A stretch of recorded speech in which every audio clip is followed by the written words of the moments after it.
And we are live. So, last week's session with RF away and Louis somewhat on autopilot, um, we saw the conclusion of the Black Spider's story arc with his death at the party's hands. His final words carrying some weight as he spoke about a inferno of green balefire sweeping over Dralamar, not of his design. In fact, he revealed he'd seen a similar vision to what Deebs had received, minus the Dead Rising, which was his idea, effectively piggybacking off of this upcoming cataclysm to raise the dead and march them back to the Underdark as his personal army. In addition, before Nora finished him off, he gave a foreboding warning about Phandalin and its fate, claiming that he knew something of the evil that lurked below it. Once he was dispatched and the sword retrieved, Noro found a familiar mark defaced on the pommel of the sword, a maker's mark of sorts that he recognized to be his brother's. Something that the spider himself confirmed before he died. However, his brother is nowhere to be seen. It is assumed that he has gone off on his own way.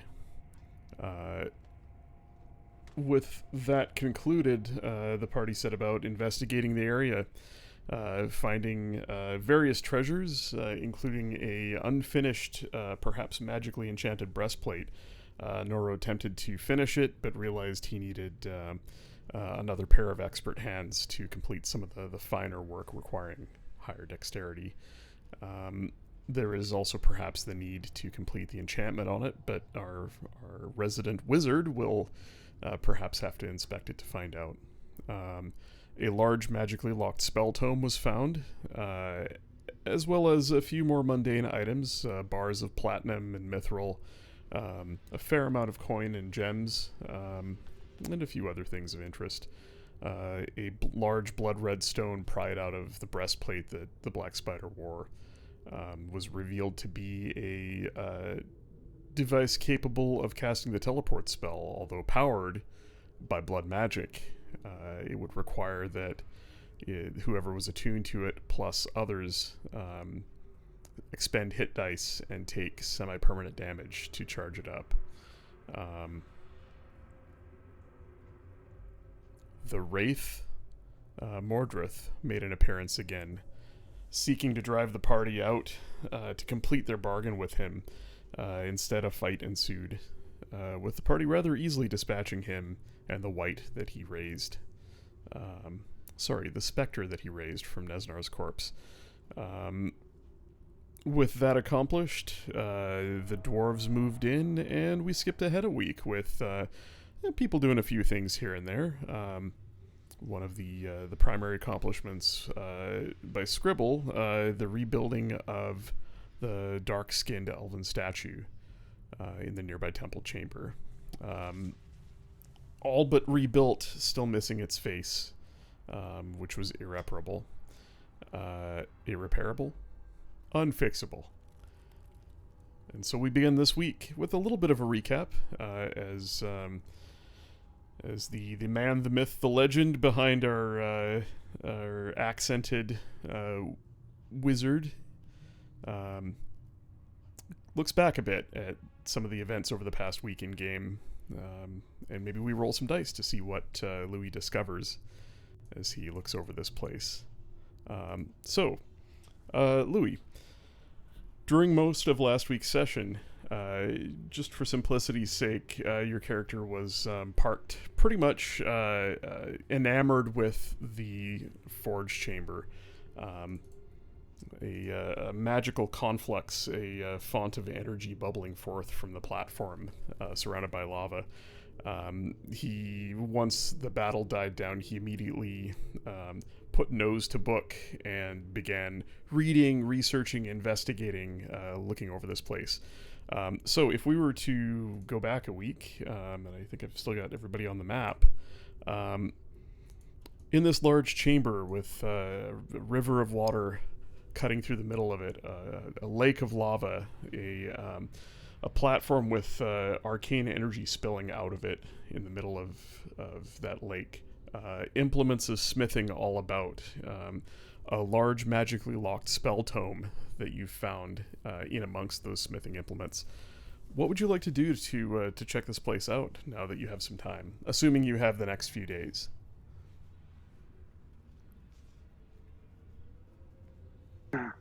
Yeah, awesome.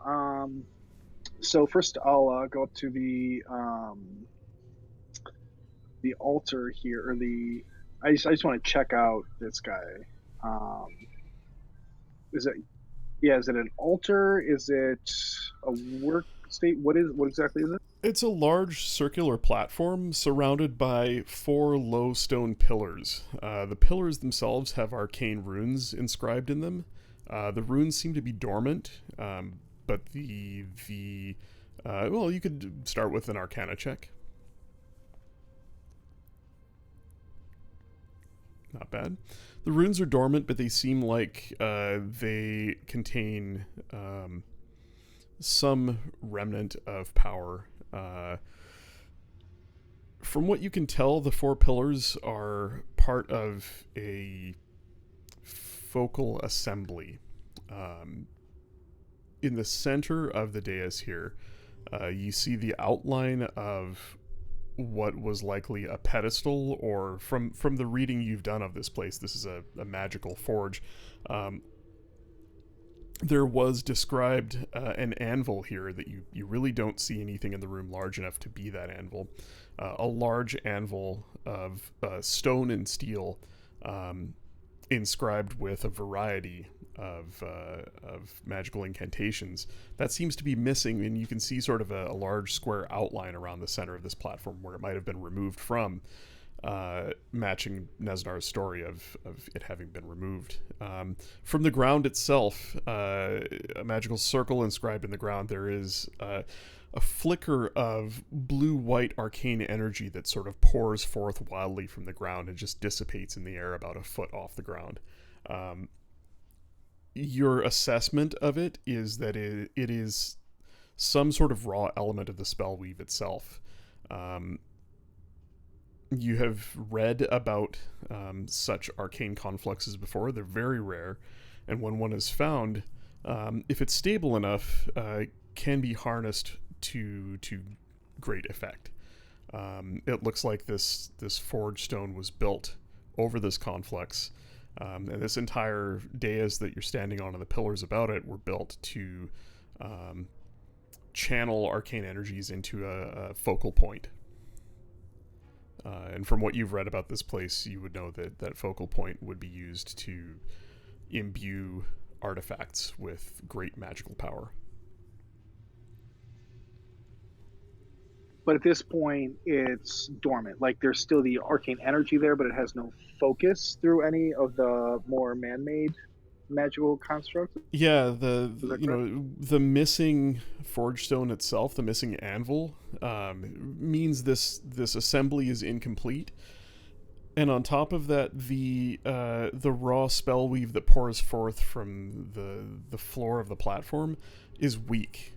Um, you dare to pass your hand through it, and you barely feel it. It is perhaps something that could be used at length to help imbue a magical item with additional power, but um, it's weak, and it's perhaps been tapped or shifted. You know, as confluxes, sometimes called a nexus point between ley lines, might shift over time. This conflict seems to have shifted in such a way where there really isn't very much of it left channeling through this point. Whether that's the result Is of there tinkering, or whether the result of it being tapped out, or just the result of a natural shift, there doesn't seem to be much left to this. Can I see like where this power might like originate from? Is it coming from down? Is it coming from the lava? Is it coming from above? Is there any conduit coming to this from somewhere else? Yeah, so you have detect magic as a ritual, right? Yeah, sorry. Yes, I have detect magic and identify that I would use generously, but yeah, I'd start with detect magic. Yeah, so I'd say for the purposes of your investigation of this place, you'd be switching back and forth between those almost constantly in your, perhaps days long investigation of this place.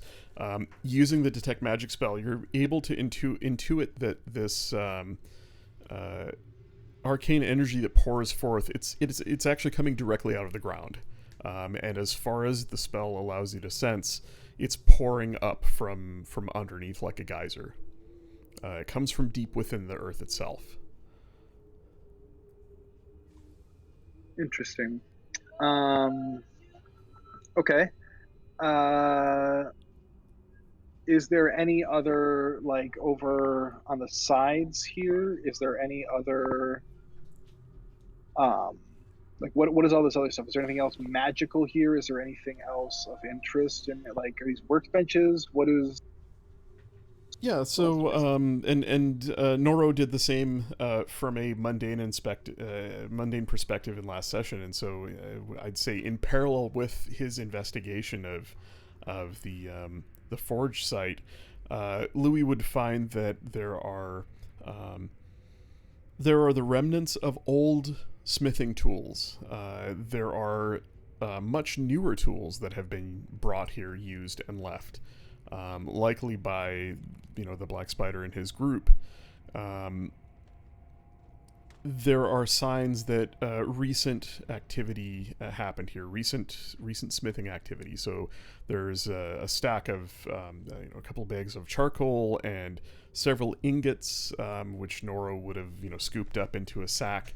Um, there are the signs that this blade that was retrieved from the Black Spider was forged here, um, likely recently, or at least Um, finished here. Um, and the locked spell tome that you retrieved was found on the workbench near all of this. got it. Is there is do I what do I see with the spell book is just it's magically or not spell book but tome is magically locked, right? So it is. It's not quite as large as Pierre is, but it's a fairly large book, bound in leather, with ornate designs of silver work tracing around the edges of it. The silver weaves in and out of the leather almost as if it was sewn in as thread. But on closer inspection, it is solid metal. It's incredibly fine metalwork that is woven in with strips of leather that have been cut from the book's surface, almost as if braided. There is a large, complex lock covered in arcane sigils um, on the spine of the book, and you find you cannot physically pry the cover of the book open. Um, the lock seems to it's a round, almost palm-sized dial with arcane sigils all around it that seems to spin freely, but turning it, you hear a little bit of a clicking sound as you turn it. Nothing seems to happen. Are there any like runes or sigils or like an origin at least on the spinning dial or any markings to like distinguish what click might be what, like numbers or anything? You could, Yeah,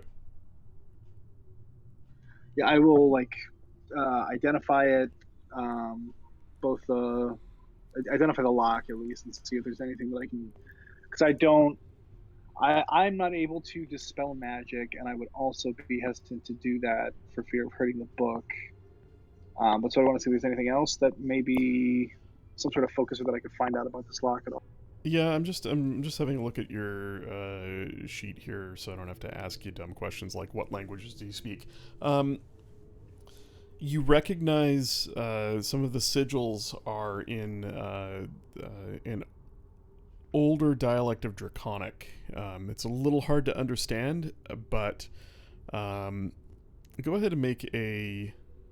I mean, I hate to go back to the same skill check again, but go ahead and make an Arcana check. Yeah, I mean, it's all that, right? And then I do, if I'm having trouble with that, then I do have comprehend language as well. But I speak Draconic and roll 25. Yeah, usually when I say it's like it's a dialect or whatever, you have a little bit of difficulty understanding it. It's fluff. It's just to say that it's like it takes you a little bit of time to figure it out. It's like Oh, it's sure. a Middle English type of thing, right? And it's a little hard to decipher, but you manage your way through it. A 25 is enough, just barely, in fact. You find a sequence of symbols that looks like a match between the symbols on the ring and the symbols sort of on the base plate around it. And as you twist the ring into place, matching these symbols up in sort of a strange pattern that you recognize not quite from really anything, perhaps some early musings on abjuration magic. The thought crosses your mind that there is something more needed for this. As the dial clicks into place in the specific position you put it, you see the symbols light up. And you remember a fundamental of abjuration incantations that these symbols represent. A basic component of all abjuration spells. You're led to believe that casting a spell on this book perhaps would help unlock it now that you've put the sigils in the right place. Yes, I'll focus on it and just kind of use just a first level, just real quick, pew pew pew of force as the force of three magic missiles kind of shoots out of my hand up against this lock.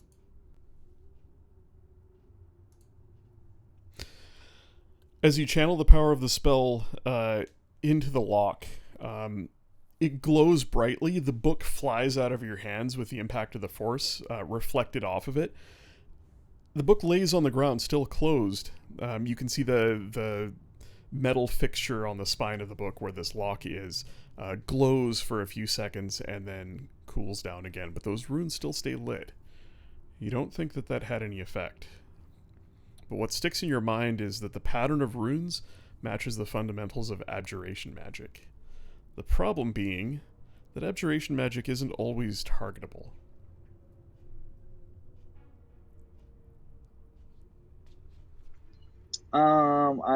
I'm looking through my spells to see if I know anything about abjuration. Yeah, me too.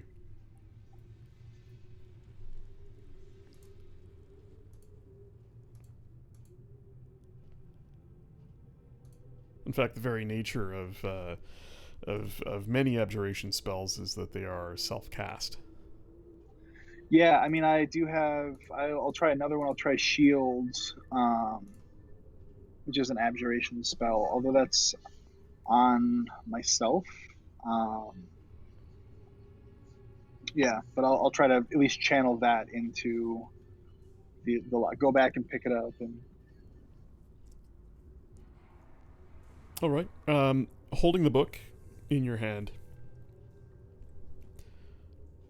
you quickly snap the shield into place. A spell you've cast so many times, it's almost second nature to you.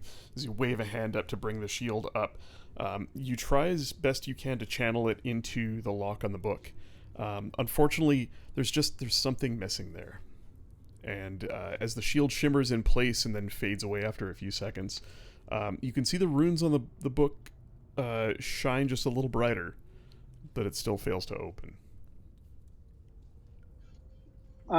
Feeling pretty confident now. I feel like I'm making progress. So this time I'll take a counter spell and focus it at the lock itself and use that third level counter spell, which is also abjuration. Aha.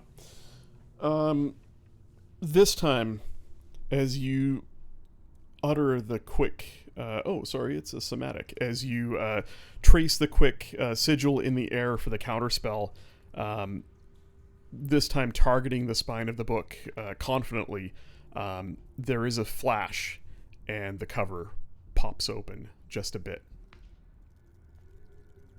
And as you pry the cover back, you are greeted with the contents of the book. It will take you some time to read. Voila, Pierre! Look at this. I imagine if the rest of you are in the room, going about your other investigations of the place or conversations or whatnot, you might hear a shout from Pierre as he solves the puzzle. Pierre solved the puzzle? A shout from Louis, as he said. They're all the same. I can't tell. Pierre was integral. One's a book, one's bookish. They're the same thing. Over the next handful of days, if you spent some time studying this book, you could absorb the knowledge contained within. Before you do that, is there anything else you wanted to look at about this place? Any further research you wanted to do in your books?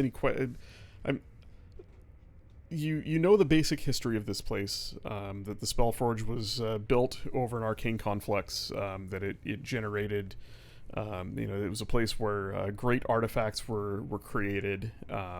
There's rumors of unfinished works still here, perhaps one of them being the mace that Kern now carries, missing several gems from empty sockets on its head. Another perhaps being this piece of armor that Noros found.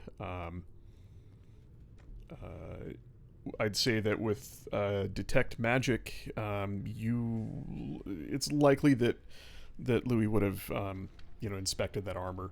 There are faint traces of a magical enchantment on it, but it feels incomplete, and it's something you would ponder over the next few days, perhaps while reading this book. The sword that was retrieved from the Black Spider, the sword that he dropped in the water. I'm pretty sure we had Louis identify it last session, and he was not able to intuit very much from it. Either his spell was blocked, or the weapon is masked in a certain way.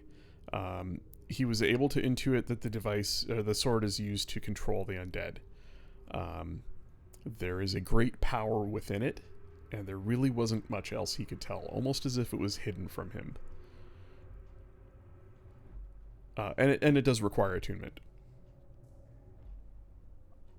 Gotcha. I guess the only other thing, do I feel like in this room around this platform that spells might be more powerful? If that was something like, do I feel like it would augment things in any way in its current form, or is it more of like somewhere to focus when creating something else? Given the trickle of spellweave that ekes forth out of the ground here, there really isn't much left. You get the feeling that if a item were bathed in that magical essence for a period of time, that it would perhaps contribute to any other enchantment being layered upon it. But it's not something, there's not enough raw spell weave here to really empower like a quickly cast spell. I'd say that there is enough raw energy in the area that you would have noticed that your ritual casts completed earlier than usual. Maybe at the 9-minute mark instead of the 10-minute mark. And it took a few of them to realize that, but magic flows a little more freely here. Just not enough to really, let's say add a spell level to an action cast spell. Gotcha. Well then, in the coming week or so, then yeah, I'd like to spend, if we're taking a week of skipping downtime, I'd want to spend some time on that book, and then also maybe spend some time tweaking some of my rituals a little bit, just to I have a like with the hut, uh, Louis Petit's abode. I try to like make like a workbench in that, and try to kind of customize it a little bit more so that it's more of a workspace for me, but still will house people and keep them safe. Um, and then also I want to play around with my unseen servant spell a little bit too, but see if I can kind of focus some of that energy to customize those spells a little bit Okay. more naturally. Go ahead and give me. Let's do. Arcana's probably okay. I was thinking maybe just straight intelligence, but why don't you give me a? Yeah, it doesn't really matter because they're the same. Give me a history check and 2 Arcana checks. Okay.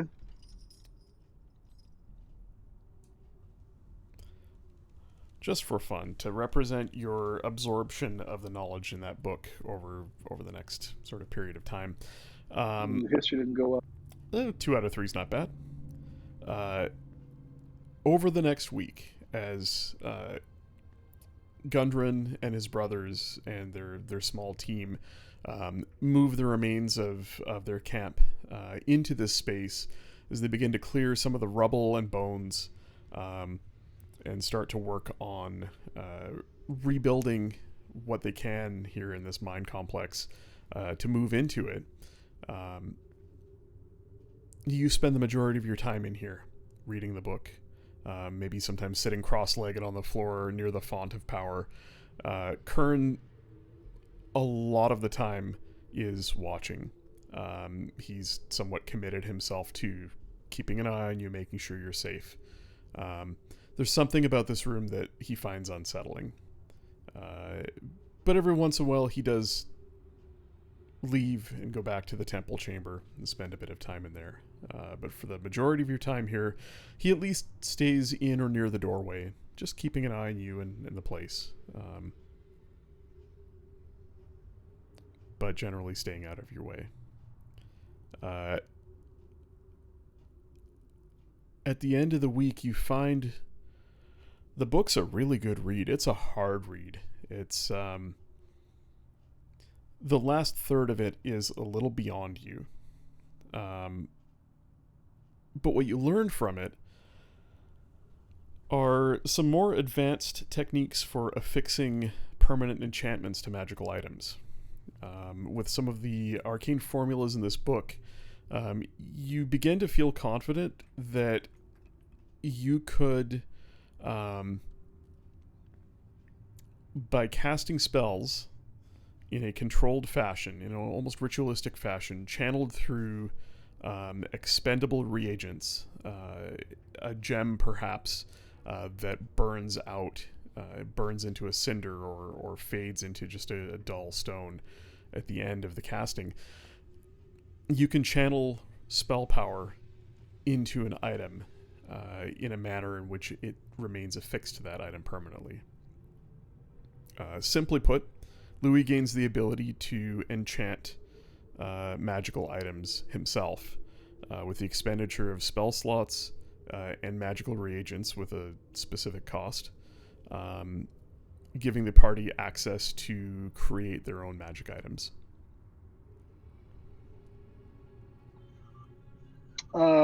Pretty cool. And we found a couple gems too that potentially could be used for something like this, or is it like any gem, or is it like specific? I mean, I assume that the book would have a lot of those details, right? Yeah, so by the book, if you read up on D&D rules, creating magic items is a sort of it's a lot of whatever the DM wants.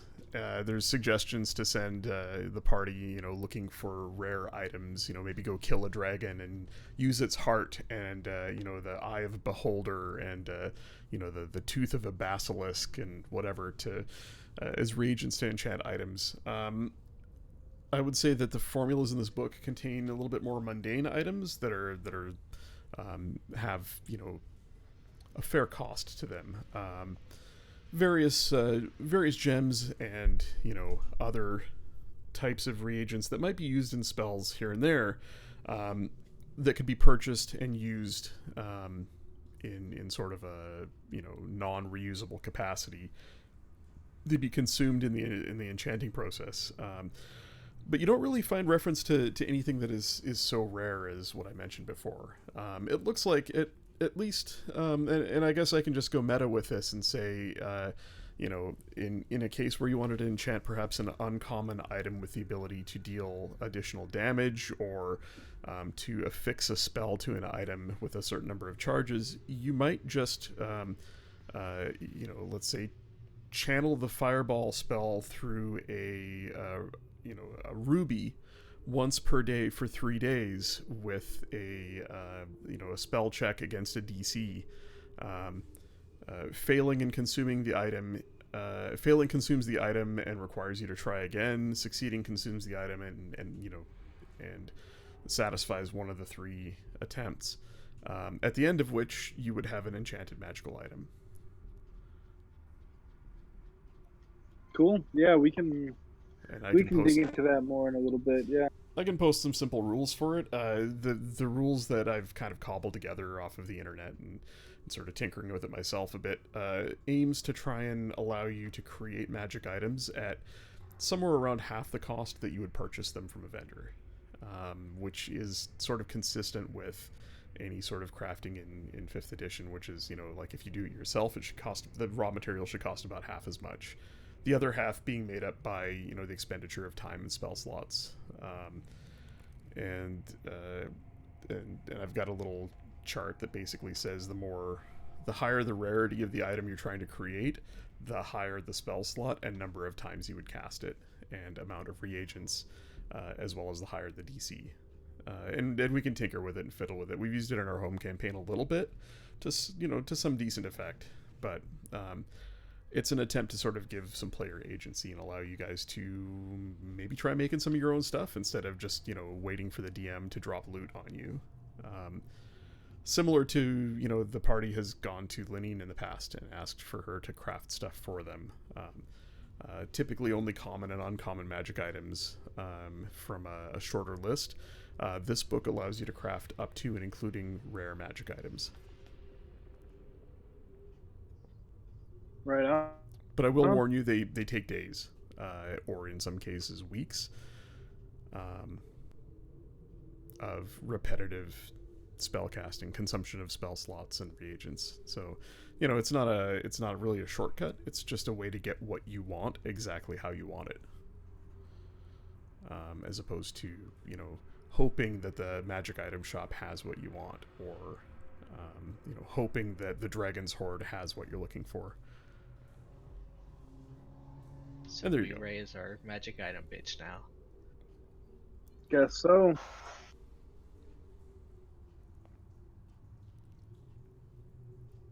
Cool, sounds good. Just going through that and then looking at tweaking some of the spells a little bit that I have. That would be my week downtime, I think. Is there anyone else doing anything, or did you guys do that all last session? We pretty much did it last session. Well, I appreciate everybody giving us a little bit of time to catch up on that. As we near the end of your week in this place, the dwarves have settled in. Gundren's picked out a room, and his brothers as well.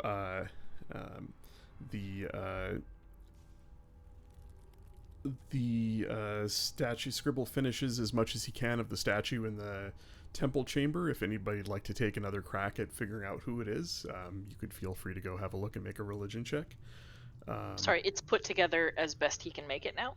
As best he can make it. The face is still missing. Although it's debatable how much you would recognize a statue of a god by their face.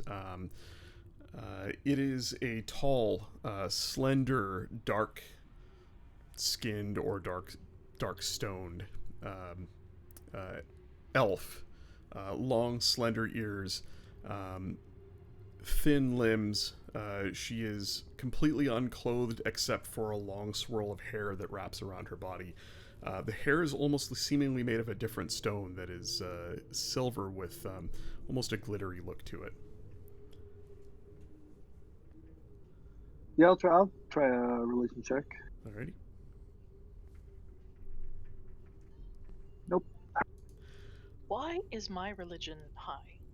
Maybe it's a hermit background. I Lunali think will so. try as well.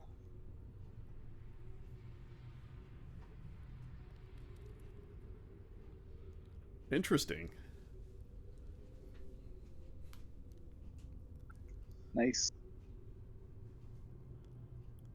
I mean, I know who it is, but I don't think Lunalia would have. Well, I mean, a high roll is a high roll, and she does have a Mhm. a +3 on it, right? So it stands to reason that she would have learned some things from her druid circle, and perhaps perhaps picked up some knowledge in town from the couple of friends she had.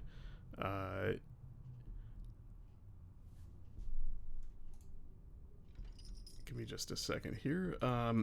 Well, yeah, the only person, well, there was only a couple of people really in the town that's close to her home. One of them was a cleric, so. Perhaps it is Lunalia's lack of preconceived notions of social and racial interactions that leads her to this, while the others are somewhat blocked from the discovery. But you can't help but think that the statue itself looks like a drow. I mean, the stone is not particularly dark, but it is darker than any of these other statues. And the silver hair and the dark skin leads you down a path of thinking about gods of the Drow pantheon. Your mind rests on a goddess called Lady Silverhair, the Dark Maiden. Eilistri, the goddess of Drow who seek peace with the surface world. Almost a myth or a legend, as are good Drow. And to find a statue in a place of reverence here alongside other statues from other races is truly strange. Perhaps not as much to you as the others, but if you were to discuss it with the others, they would certainly find it odd that there's a Drow statue here. Yeah, so I mean, she would explain that to the group, that who she thinks it is, or who it potentially could be. Louis, your knowledge of this place, I think we talked about in the past. You know, having read up in advance, because it's a place of interest, near where you were going, and I think you had maybe a book on the history of this mine on your wagon. There is no mention of Drow ever. Oh, yeah, I got book. You what now? I got books. I got books on the history of this place, the whole continent. Yeah, and no mention of Drow ever inhabiting this place, working with the other mages who inhabited this place. No, like it's an absurd notion that any Drow would be here, certainly in a quantity that would see a goddess of theirs standing alongside the gods of other races.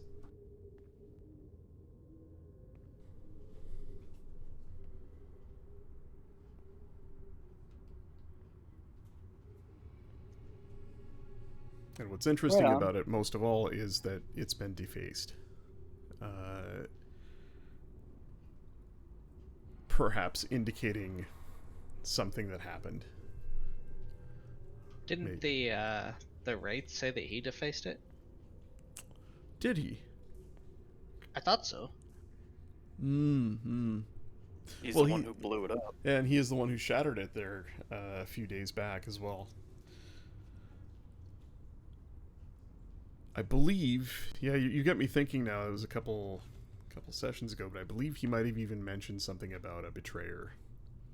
Well, we got the impression that the Wraith was a dwarf, right? No, the Wraith would have looked fairly human or humanoid in stature, although it's kind of hard to tell from his otherworldly visage. It was the Wraith atop Umbridge Hill that was a Dwarven Thane. Oh, right.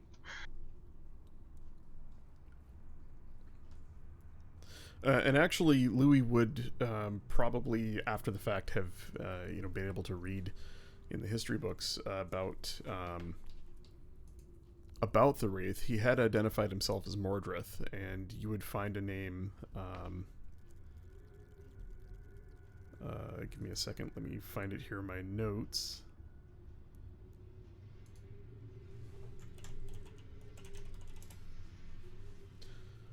Mordrith Kindguard was one of the lead archmages who maintained the Spellforge for a number of years and was presumed lost when the mine collapsed.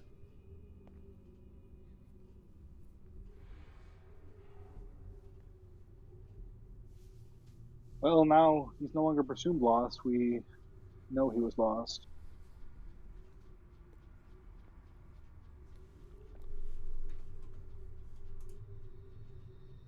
Although you can feel good about the fact that not many people get to die twice, and you gave him that experience. So, hey. We're kind. Yeah. That we are. So is there anything else that we want to accomplish here? I don't think there was for us. I mean, we were asked to clear out the dead. We cleared out the dead. You know, Lunali went down to talk to the Myconids below and make sure that they're going to be okay with the dwarves mining again, which they're fine with. They're happy with that. For her, everything here has wrapped up.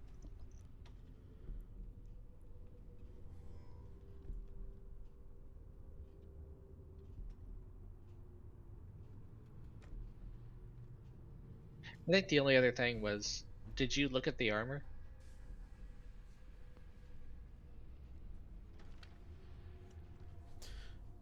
He would have looked at it at the start. But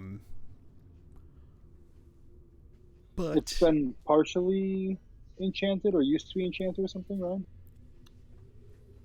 Yeah, and so after having absorbed the knowledge of this book, or at least as much of it as you could, taking another look at the armor, Louis, you would know that the mundane aspect of the armor needs to be completed before the enchantment can be finished. There is, and it's perhaps due to the nature of this place, the remnant of an enchantment affixed to this armor, but it looks like perhaps due to modifications after that first attempt, or perhaps an unfinished first attempt, it needs more. If you make a Arcana check, you could intuit specific details about what's needed to finish it.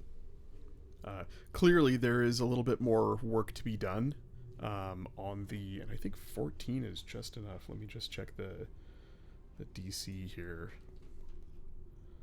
Ooh, 14 exactly. You would need to channel a third level spell twice more into this, specifically an abjuration spell. And it could be a first level spell boosted to third level, something like shield or you could use counterspell or whatnot. The nature of the enchantment affixed to it is abjuration in nature. There is Sorry, what was it? What nature was it? It's abjuration in nature. It's a protection spell of sorts.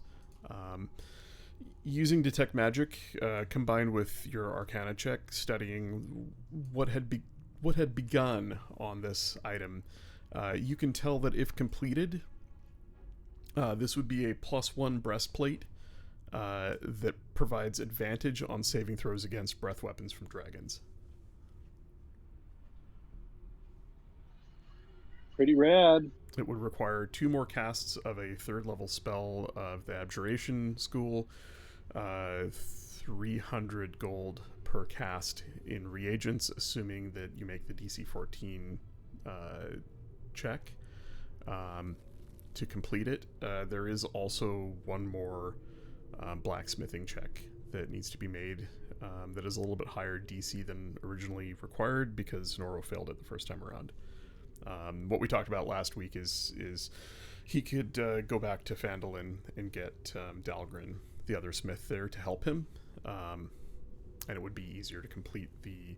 It's platinum filigree work that needs to be completed on the platinum dragon that's emblazoned across the breastplate. So it's not quite physically complete yet, and once that is, you could finish affixing the abjuration magic to it. Cool. So it needs a little bit of work. Is that something that Noro could use, or is that more for Rogar? Or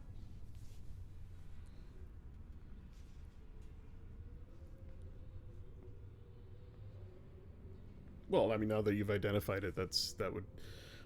I doubt that Nora would use it, just given his unarmored defense. But it'd be up to Rogar to decide if he wanted it or not. Yeah, I would probably take it for if that white dragon is still around and still a threat. It would definitely come in. yeah, we probably haven't seen the last of. Yeah, probably haven't seen the last of the dragon. Also the green dragon. Yeah, she's out there somewhere too. You hear So from many dragons. from across the way. You hear, "What's this about dragons?" As Gundren walks up. So, are you kids going to ever get out of my mine, or are you going to live here? Sorry, our mine. No, I will not be living here. Well, But that's thank you very much for the offer. so. Where are you off to next, then, Phandalin? Because I do have some business for you if you are headed that way. It makes sense that we would head back to Phandalin. Can you Agreed. pull up the map? I certainly can. Map.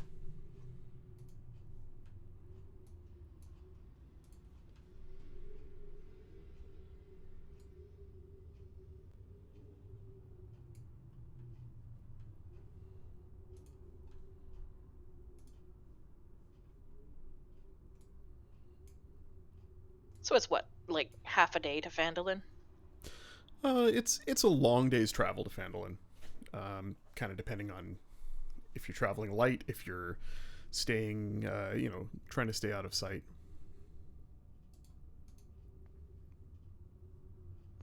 We heard a cryptic warning before the spider died, right? About Phandalin specifically, yeah, he said your town is doomed. I know of the evil that lies beneath it, or something to that effect.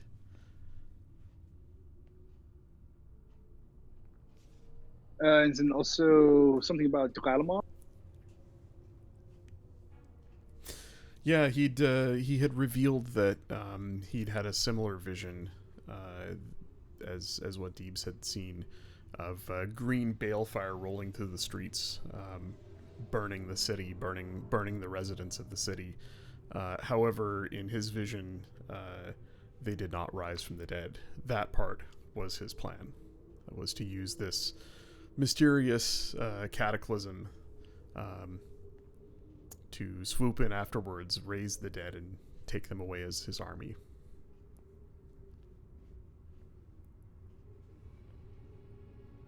Yeah, so I think we need to figure out what's going on underneath Phandalin then.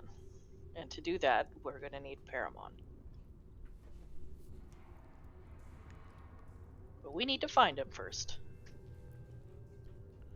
Right. Well, I And wish his you book. I wish you the best of luck with that, but my needs are a little more mundane, per se, and well, you're not gonna like it, but we scared out of town real quick.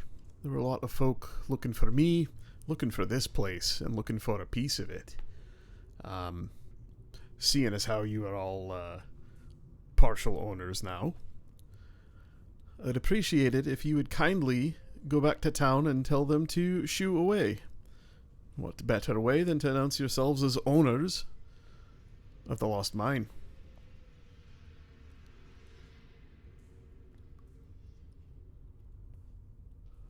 Now, We can do that for you. if you insist, I will come with you and do it myself. But I'd like to stay here with my brothers and keep working to get this mine operational again. We've got a lot of work to do to clear out the Oh, speaking of which, and he pulls out a folded sheet of parchment and just sort of hands it to Linalia because he's talking to you and the others.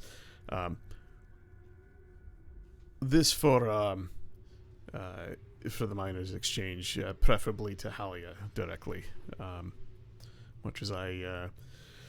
Much as the hair stands up on the back of me neck when I speak with her, she tends to get things done, and for a reasonable price. It's an order for supplies and provisions and a call for labor.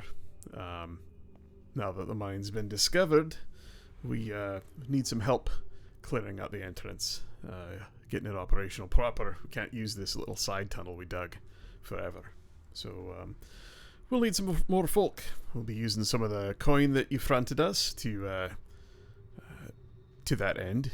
And my plan is to be up and running inside of 2 months. A month if we can get enough people. Not sure. Phandalon's not exactly brimming with folk with nothing to do.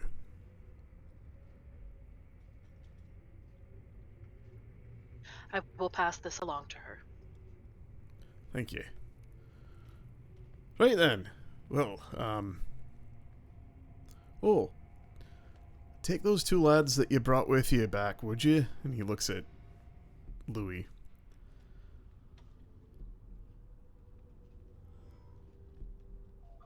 Ah, oui, of course, mon frère, my brothers, they come. We. Right. Alright, well. If you need anything, you know where to find me. Here in me hole in the ground. Which, I suppose I should thank you again for. This is a momentous occasion, and I don't think we would have done this without all of you, and all the help you've given us. Well, that's all I'll say about that, because you've bought your way into this fair and square. So, if we dig up any more fun things, you'll be hearing from me. I hope that's alright. Of course. Well then, I'm back to it. Good luck. And he turns and walks away. Something you notice about Gundren, there is a little more sort of fire in him than the last time you saw him. And the last time even more than the time before. He seems to be finally recovering fully from being raised from the dead, stitched back together and raised from the dead. He is more chipper than any of you have seen him, possibly ever, with the exception of Scribble and Noro, who met him at the start before he was taken captive and killed and fed to an owlbear. But he seems to be pretty much back to his old self. But does he still have a feeling of undeath lingering about him? He looks about as normal as a dwarf could look. Okay. With the exception of the patches of discolored flesh from possibly other dwarves. But yeah, the necromancer seems to have put him back together, and whatever lingering stank he had on him, as far as you can tell, appears to be gone. Well, should we head back to Phandalin then?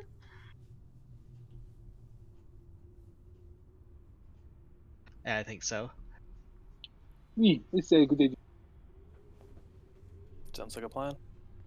On the way back to Phandalin, she wants to bring Louis up to speed with what's going on with the crypts below Tressendar Manor, and, Lenine asking us to find Paramon. I don't know if we discussed that with him already, because he came looking for his friend, who's Paramon's, I guess, protege.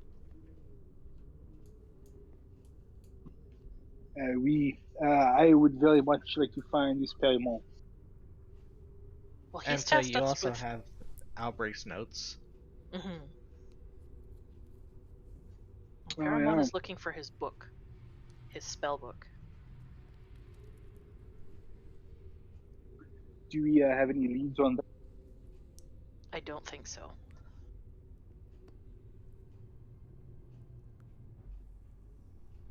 And then there is the dragon that is looking for Perimon as well. Well, she keeps him as a guest, I guess. Uh, She lets him come and go, but she's made it clear that he belongs to her.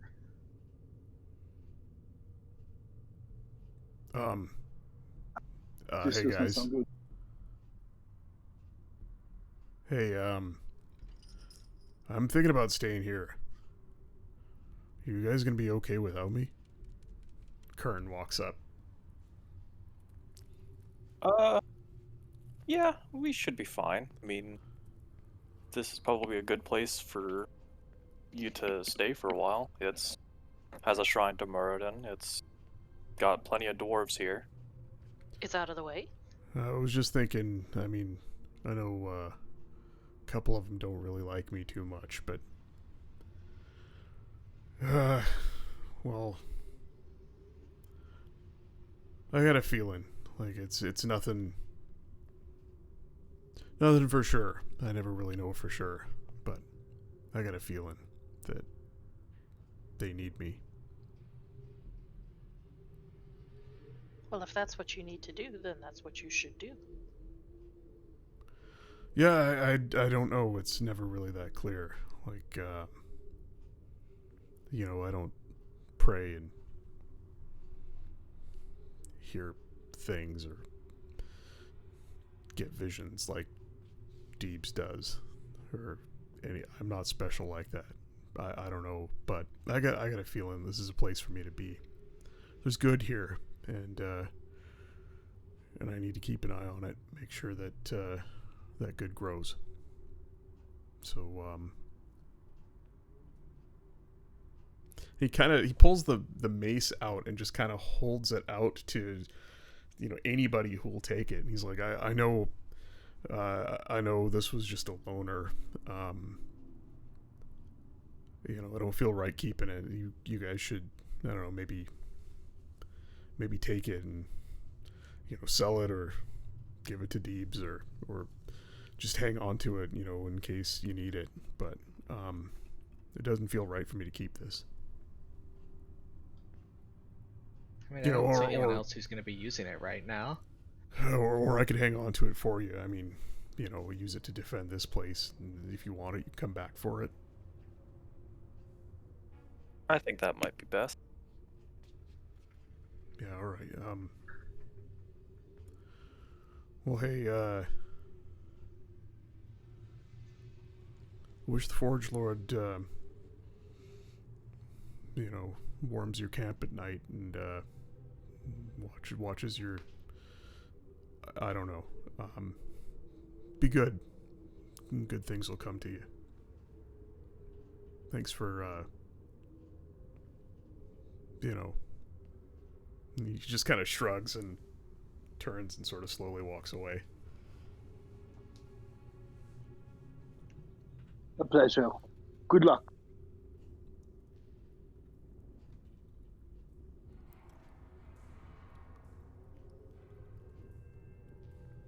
Weirdo.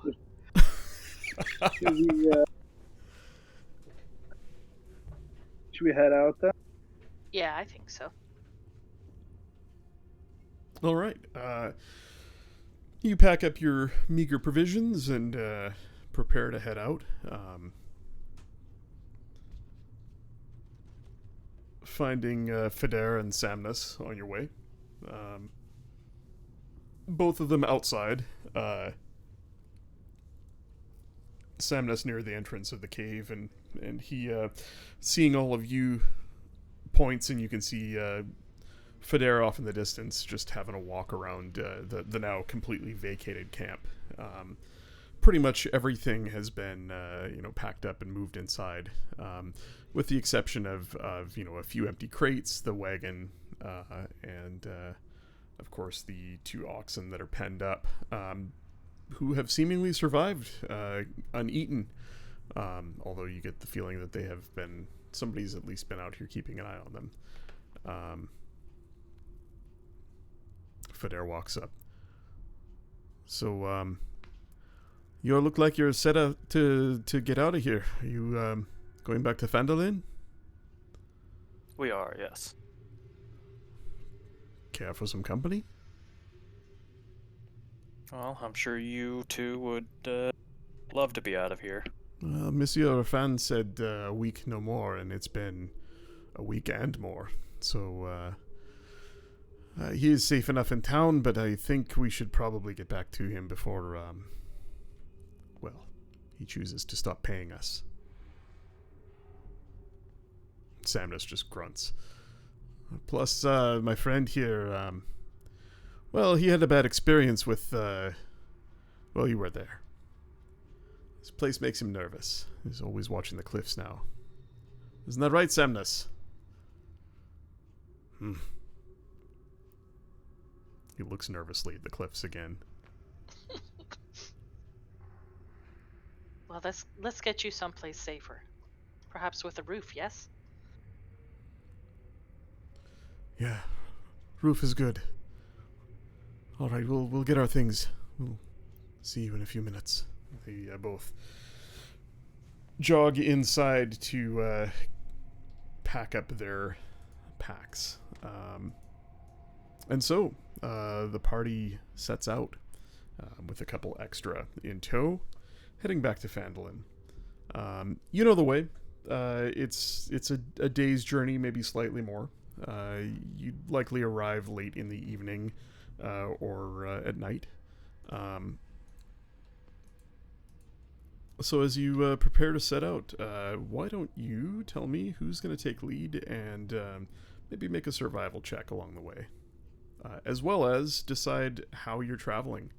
The last time you were out and about above ground for any length of time, there was a dragon about, so maybe think about that when you decide how you're going to make your way.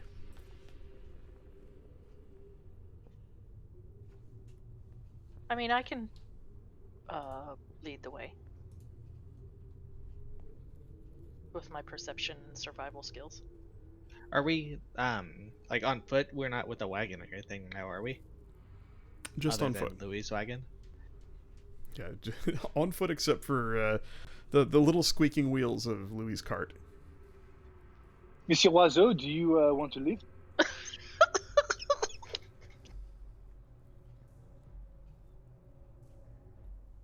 Sorry, what was that? You like my wagon? Do you want to have a ride in the way? Sure. Monsieur Oiseau. I'll hop right in, and I'll clear up a space and shove a bunch of just random books into the bag of holding, and then leave it on top of that. And so half of this radio flyer wagon is clear for you to take a little ride in. Picturing this short, older, fat gnome, through the forest trails with his, radio flyer wagon with a fucking giant crow and a bunch of books in it. We are going to the beach, right? With its squeaky wheels.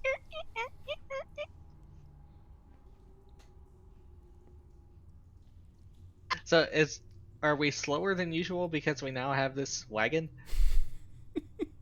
No, it's just dragging it along. it's like a radio flyer wagon that he's just dragging along behind him. It's not like it wouldn't slow you down. Okay. Yeah, so I can keep an eye out for shit in the road, people coming down it, dragons flying above it. I think we should maybe stick closer under the trees than to any sort of path. Alrighty, go ahead and make a oh boy, let's have you make a perception check. And is the party moving at a pace where they could, like, are you moving stealthily, staying under, under trees between here and Phandalin, or are you just, following the? I guess I can meta this and say if you wanted to move stealthily, it would take you 2 days. Staying under what cover there is and trying to stay out of sight. But at that slower pace, you would also be better at, maybe spotting danger. Or do you want to just move at your normal pace and head back to Phandalin without trying to stealth or anything? I think, especially since we have the other two, we would be going at normal pace. Mm-hmm. All right. Yeah. Yeah. So, banking on the fact that the DM doesn't want to run a combat encounter with a bunch of extra NPCs, the party moves at their normal pace. A perception of check of 12 reveals no real dangers. Spring is leaning into summer at this point. It's been weeks now since the original 3 set out from Dralamar. Such a long time ago now, and the rains have given way to a warm breeze and sunlit skies with white puffy clouds that float by occasionally. The tall grass that covers the rolling hills between here and Phandalin, buffeted by the winds, ripples back and forth. As on this early summer day, you make your way back.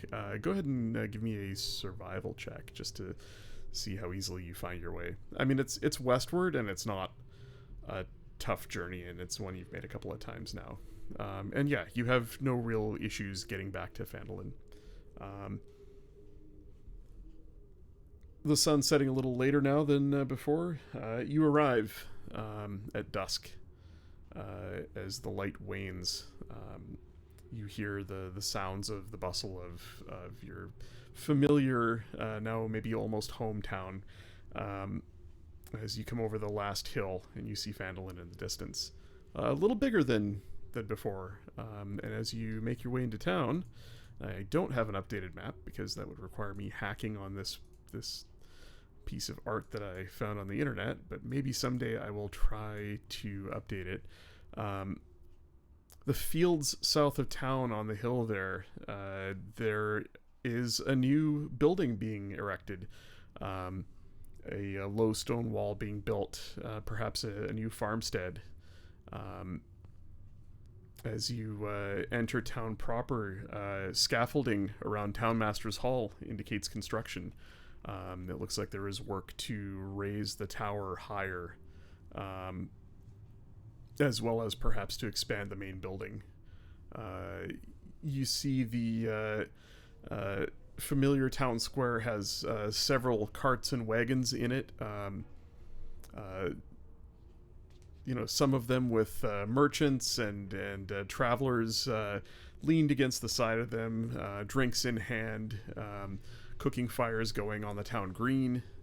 The town is a bustle with activity, perhaps thanks to the recent interest in the mine, perhaps thanks to the threats and dangers in the area being handled by your party and others. So as you find yourselves here in the slightly busier than usual town of Phandalin at evening, where would you like to go and what would you like to do?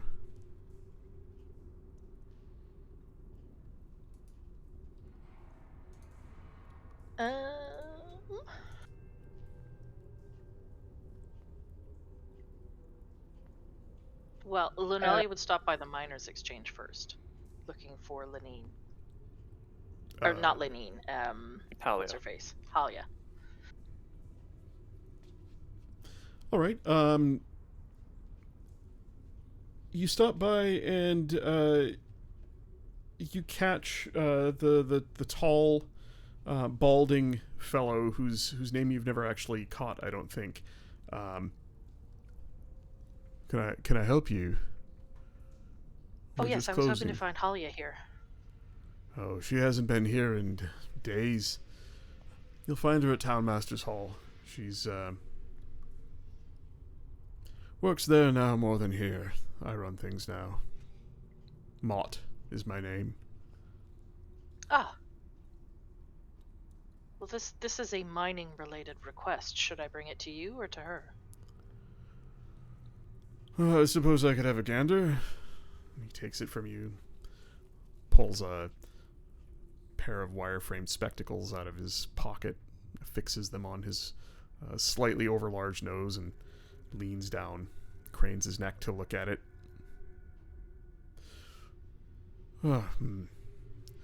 Right, well, I'll put up a posting and we'll start to get the provisions together. Be a few days. I suppose Mr. Gundren will be sending a wagon at some point. I imagine so. Would imagine. Right. Well, appreciate the business. If you don't mind, I'm closing up for the night. He just turns and walks back inside. You can see he places the requisition in a large book that he folds closed around it and proceeds to begin locking up.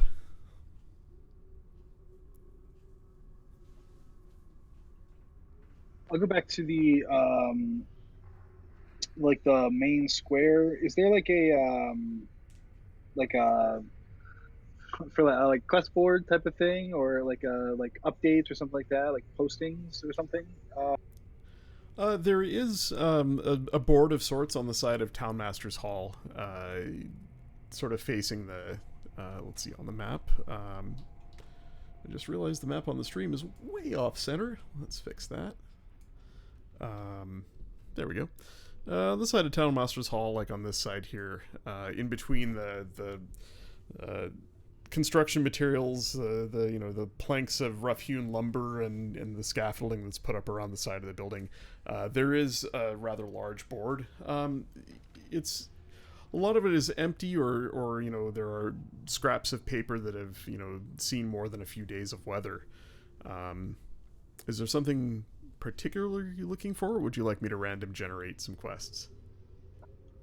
No, I will, Pierre, jot this down, please. And Pierre kind of hops up and, the pages fly open and a page comes out and then a pen magically appears and it starts writing out. Attention, the Lost Mine of Endeavor is now looking for, workers of all sorts.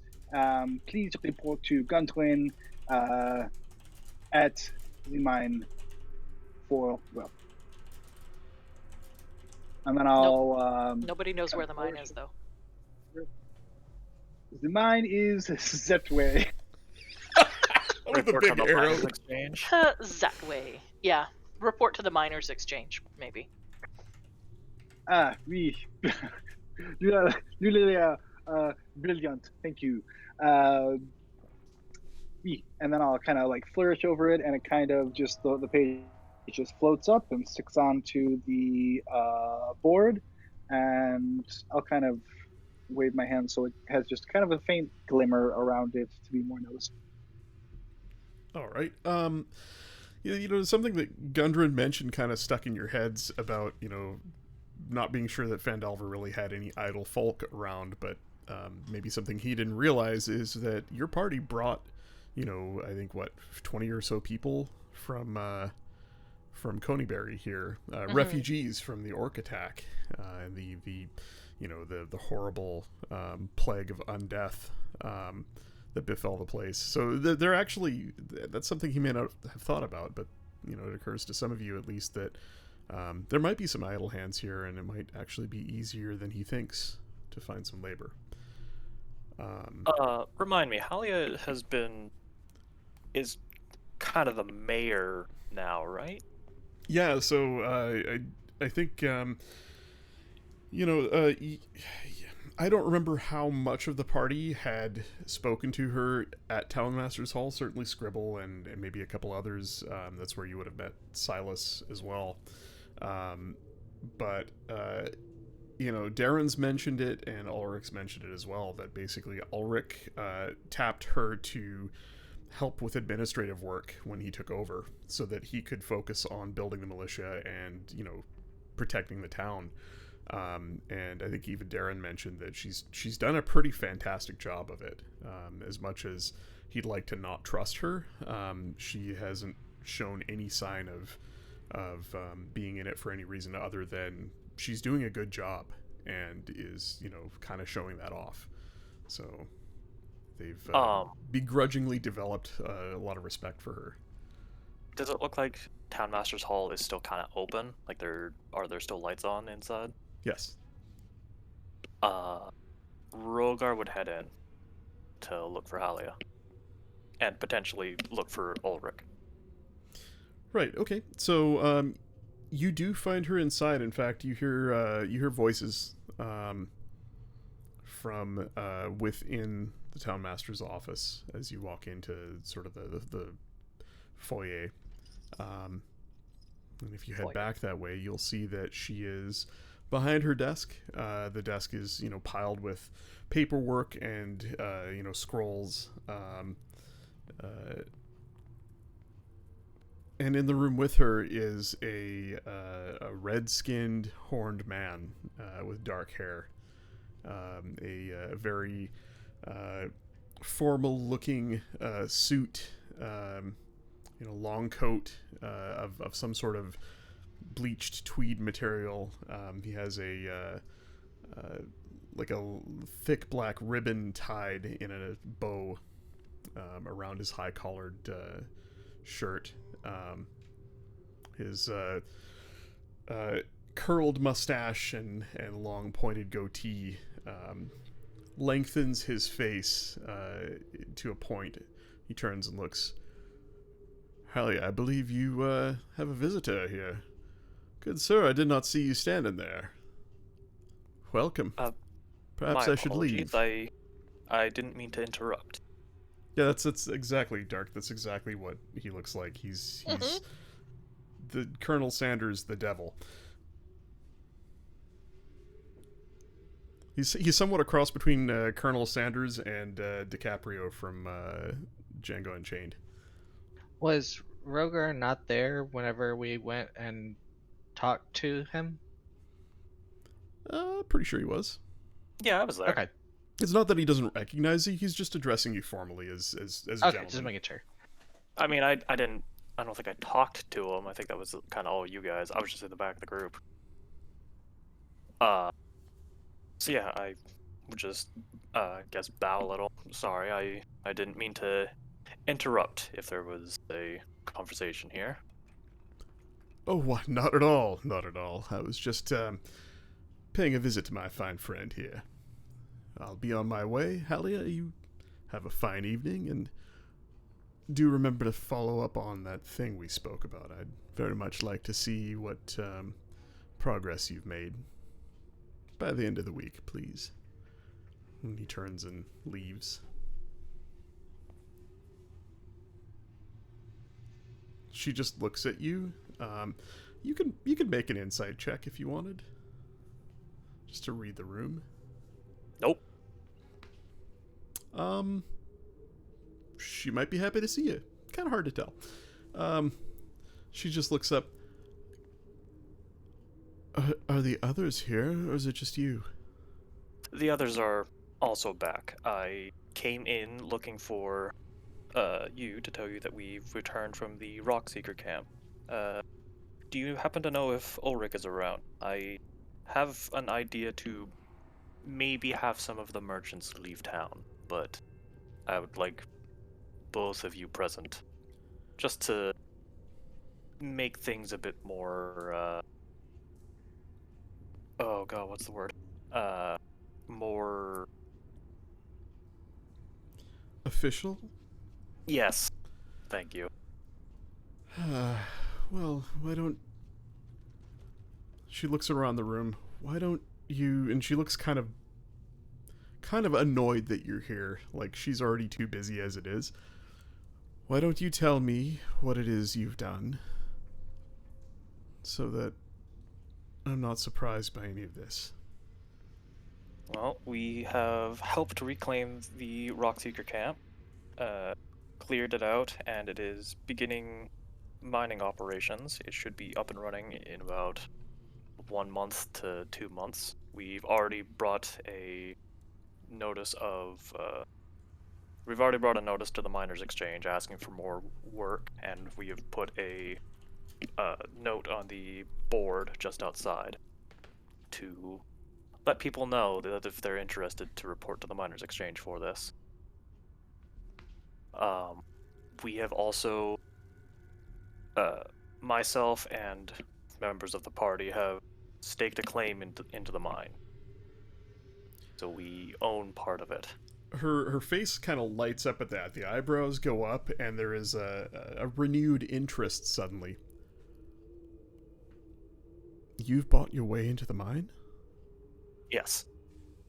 You. All of you. Yes? How much?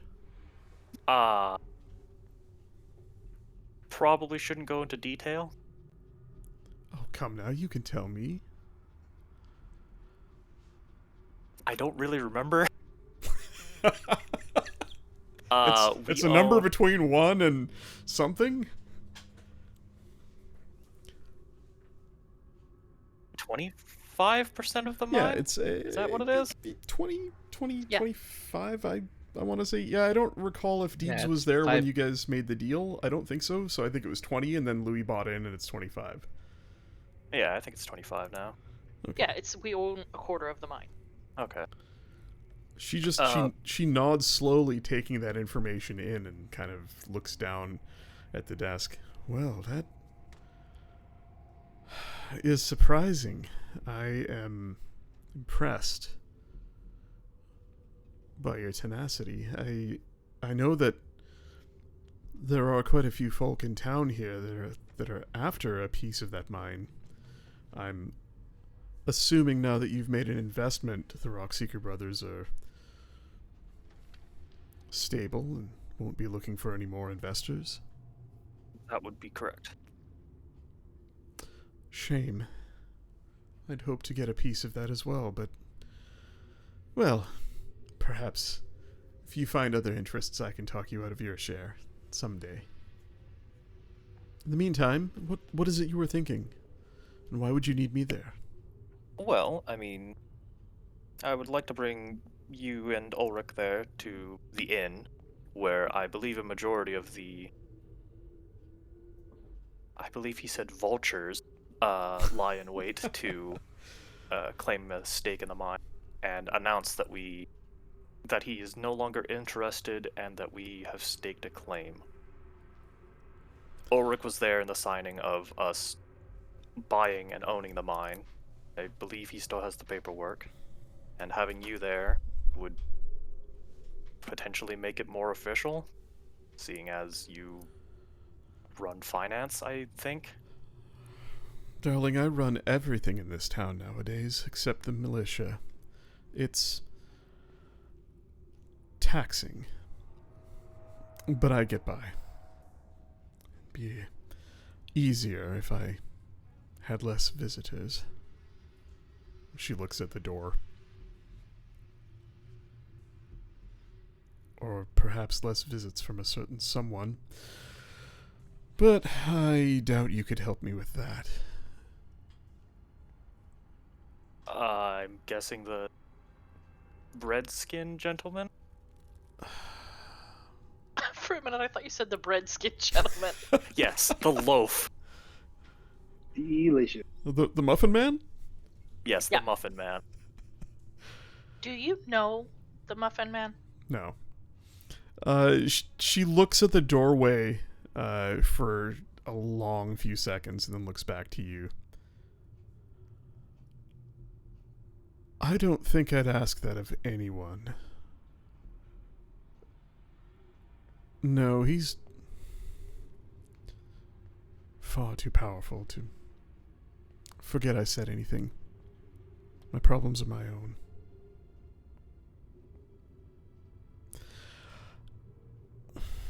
She kind of looks you up and down again like you're not greasy enough for her to be dealing with, and just thinks for a second and says,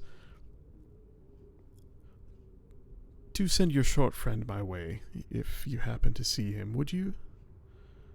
Of course. I might have words with him that you wouldn't appreciate." All right, I will pass the message along. I don't mean offense. You look like an upstanding sort, and I wouldn't want to offend you. Oh, lady, if only you knew some of the things that I've said. Really? Oh, I wasn't saying that in character. Oh, okay, because if you did, there'd be a persuasion check there. No. I will let, I assume, Scribble know that you're looking for him. Thank you. Well, I'll find Ulrich and have some words with him, and in the meantime, she starts shuffling through, a sheaf of papers on her desk, and in the meantime, I'll try and find the deed here. I'm sure he's left it here somewhere, and it's slipped my mind, or I haven't gotten to it yet. See yourself out, would you? Brogar would just bow his head and, I guess, close the door behind him as he leaves. All right. Rogar's such a formal guy. Well, Rogar doesn't really know how to deal with, I guess, a mayor. That's why he said, I think you're in a position of finance. I don't really know. He's also hasn't been back to town in a while. Oh yeah, that's true. Like I think you came back to town once for a we bit. came back to town to stock up and then left immediately. And Rogar you spent hasn't really been. Well, Rogar spent most of his time helping at the inn, right? Cooking. Yeah, at the helping inn at the or inn and then working at the mine for like 2 years. But I mean, even when you came back here with the party just for a little bit, it was you basically went to the kitchen, helped them cook, and then you guys left the next day or something like that. Yeah. Yeah, RF, the paperwork was signed, I think, here in town, and left with Ulrich. The Miners Exchange traditionally handles, legal documents, official documents related to any of the claims in the area.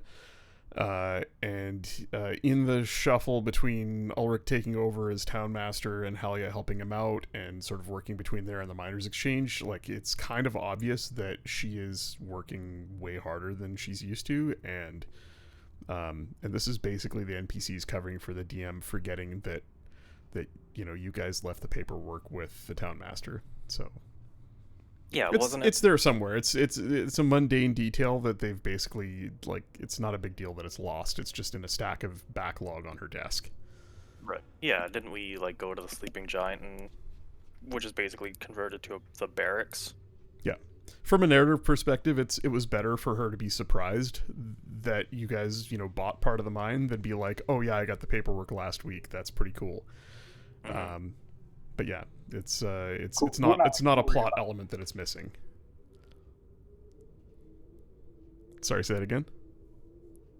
We're not worried about it though. No, yeah, don't worry about it. Oh, okay. I promise you, my personal promise to you, my personal guarantee to you is that it's there, 8 pages down in a stack of paperwork on her desk. That was just me forgetting that you guys had left it there. Yeah, that's paperwork. But it works out better that she doesn't know, right? It's cool for her to be surprised that this group of chuckle fucks, beat all of these rich investors, and bought a quarter of the mine. Well, yeah, that's kind of why I mentioned I wanted to get Ulrich and Alia kind of together and go to the mine because Ulrich was there. He watched Gundren sign the thing. Yeah, and she she is genuinely surprised that you guys pulled this off, because right next door there's this inn full of rich people from all over Rydia who are looking to buy into this thing, and you know, here are the local bunch of ragtags who, you know, who kick the bandits out of town and who've been, you know, who keep showing up to town beat up and bloody like they've been in a fight, somehow own the mine now. What are the rest of you doing? Lunalia's going to her place by the pond. All right. How about Scribble? What time is it? Late evening. It's dusk. Purple sky. I probably would have fading gone to back blue. to the inn just to scout who was still in town. All right. Louis would join you if you'll have it. Sure. Scribble and Louis to the inn. We'll say that Noro just kind of... Noro's been quiet this whole trip, and it's not just because Hummer's not here. It's because he's been deep in thought. But mainly because Hummer's not here. But mainly because Hummer's not here. He's been, you know, you catch glimpses of him, like, just staring off into space. You know, every once in a while you'll see him with his hand on the hilt of the sword that you all took from the Black Spider. You know, he carries it on his person, not in a way where he would draw it for combat, but you know, he every once in a while you can see him just sort of, you know, his thumb rubbing over the mark on the pommel that his brother left. You know, his eyes sort of unfocused, staring off into space. He reaches down and grabs the soap hung around his neck and takes a long sniff of it, nods, kind of carries on. One of the 7 bars he's got on it. Yeah, you know, he's sniffed his way through like the first 3. You just see him, you know, you see his sort of dark shape, you know, silhouetted against the evening sky as he slowly walks off towards Dahlgren's smithy, without really saying anything.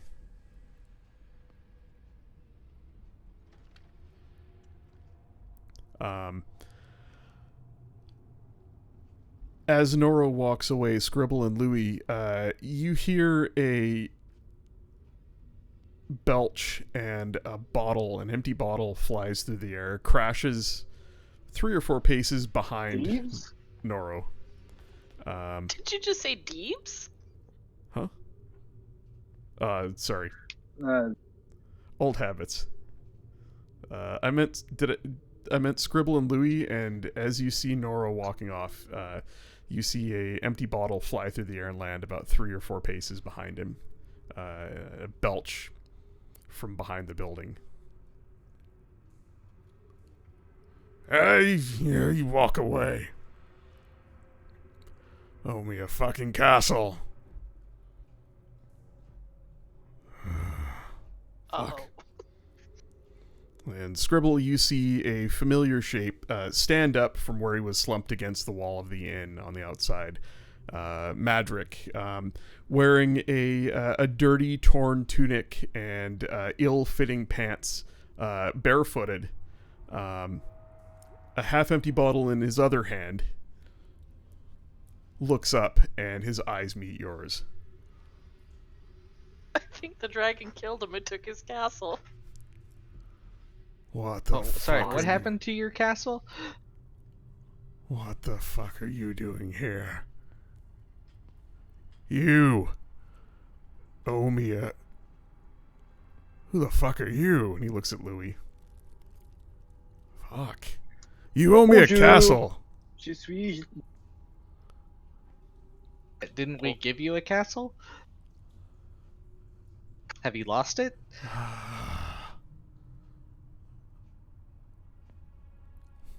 I kidnapped your wizard friend. His centaur dog went for the bitch. She showed up.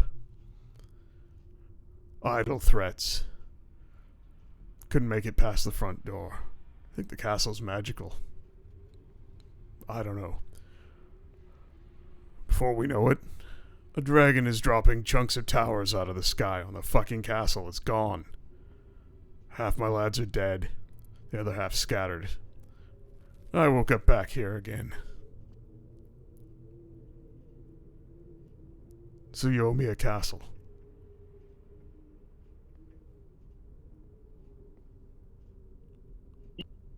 It sounds like he did lose it. He takes How long a ago was this? He takes a long swig from the bottle in his other hand. Huh? 3 days. 4 maybe. Looks at the bottle. Lost track of time.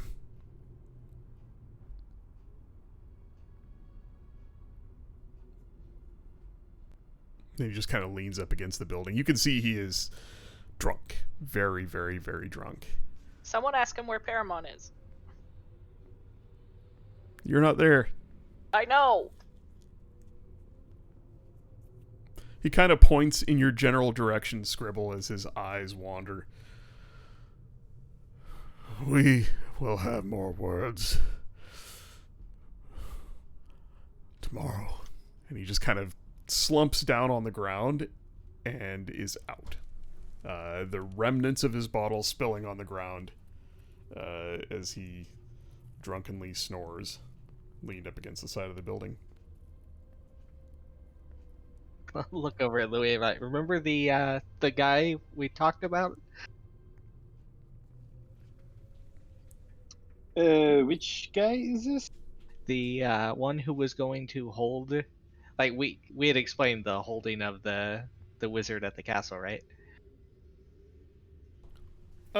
Not sure if that's before or after he joined you guys. Yeah, I think that was before. I know something that there's some Paramon who I am interested in. Yes, that's the wizard we're talking about. So Paramon the Wizard disappeared a long time ago, a couple of years ago. He was here with Albrecht. They were investigating the crypt beneath the ruins. They would both come and hang out at Lenin's shop from time to time, and have tea, talk magic. Lenin and Albrecht were friends from back home, and Paramon is the archmage that Albrecht had found and begun apprenticing with. Paramon at some point left to go north to run an errand and never returned. In the next, year or two, Albrecht descended into madness as he became consumed by, this quest to delve into the secrets of the crypt, eventually attacking the party and unfortunately dying. Meanwhile, Paramon somehow ends up in the menagerie of a ancient green dragon, who poses as a sort of druidy looking elf, who lives north of this castle in the Wayryden Grove, a couple of days north of here. She collects all sorts of interesting things, but what she likes most is people, interesting people. And so somehow she's managed to get a hold of this archmage, and his mind is addled, either by her or by something. He is nuts. He thinks he's a druid, and he's basically this, this old dude who sort of just wanders through the woods and, casts low-level druid spells. He's got this centaur that follows him around, keeping an eye on him. And he thinks insists that he's not a druid. Yeah, he thinks he's the guardian of the wood. The party goes to find him. They find their way sort of into her lair, through and strange illusory hedge maze and some other stuff. They find him in these old ruins. By the book, it is the ruins of Thunder Tree. And they eventually meet her, and by and the way, they find out that Paramon's mind, or at least the better part of his intellect, is in this little mouse companion that he has. He's somehow escaped into the mouse, and he speaks with Lunalia and tells her, a little bit more of the story. They make a deal with her to bring her something or someone interesting. She gives them a couple of options: an equally interesting personality to add to her collection, in which case she will lend the mage back to them for a while, or a an artifact of great renown to Rogar's people, a Dragon Slayer sword that is buried with its former wielder in a dragon barrow to the north. And so that's sort of the story of Paramon and the dragon who currently holds him captive. She does let him wander. He goes, he takes a wander through the woods to take a morning shit now and then, and can be seen near where Madrick and his ruffians, live in this castle that used to be held by the Cragmaw goblins until the party cleared it out and gave it to them. And they sort of talked Madrick into, the next time you see him, invite him in for tea and maybe don't let him leave, and let us know you've got him and we'll come get him. And now it appears that he did that, and she showed up and couldn't get in to retrieve the wizard, so she dropped a tower on the castle to wreck it. Madrick has this curse on him where when he dies, he wakes up in the crypt the next morning. He's been doing this for 500 or so years, since he was cursed by the patron of the Trezendar family here. Yeah, it should be noted that the dragon she's never once been willing to let the wizard go. She's made the offer to lend him to us, but she wants him back. So, naturally, Lunalia is not down with that. She doesn't believe in keeping people caged or prisoners. I see.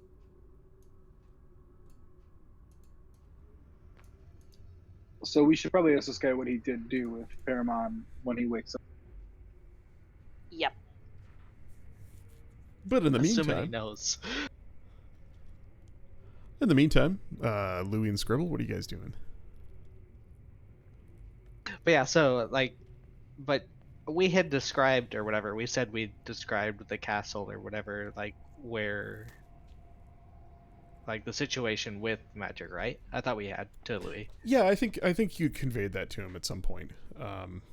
It would have come up in conversation, right? Like, you guys would have told him all you knew about Albrecht and what he'd been doing here, and about Paramon who disappeared, and you guys think you found him, and here's the plan you had in place to get him back.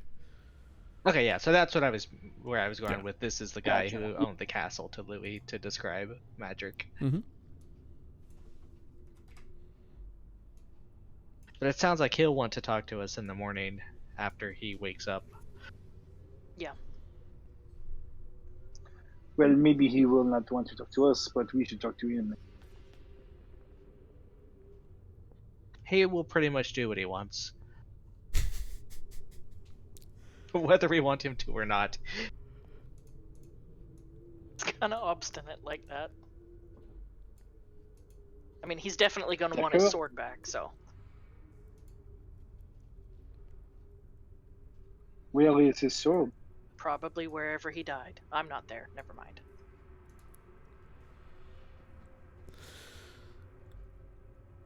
Do you guys go in for a drink, or are you Yeah, I would go in. Scribble would be wanting to, like I said, scout to see who's still around in town, and see if what Ham and Sam is there. fucking Ham and Sam? You're really good at making me regret names I come up with for NPCs. Wasn't that his actual name, That though? was his actual name. Hammond Yeah. Sam. Sam with 2 M's. Yeah. But yeah, Ham and Sam. Because I thought it was 2 people. Ham Sandwich. Yeah. Because that's who Silas had said to get rid of for Halia, right? Yeah. Yep. He is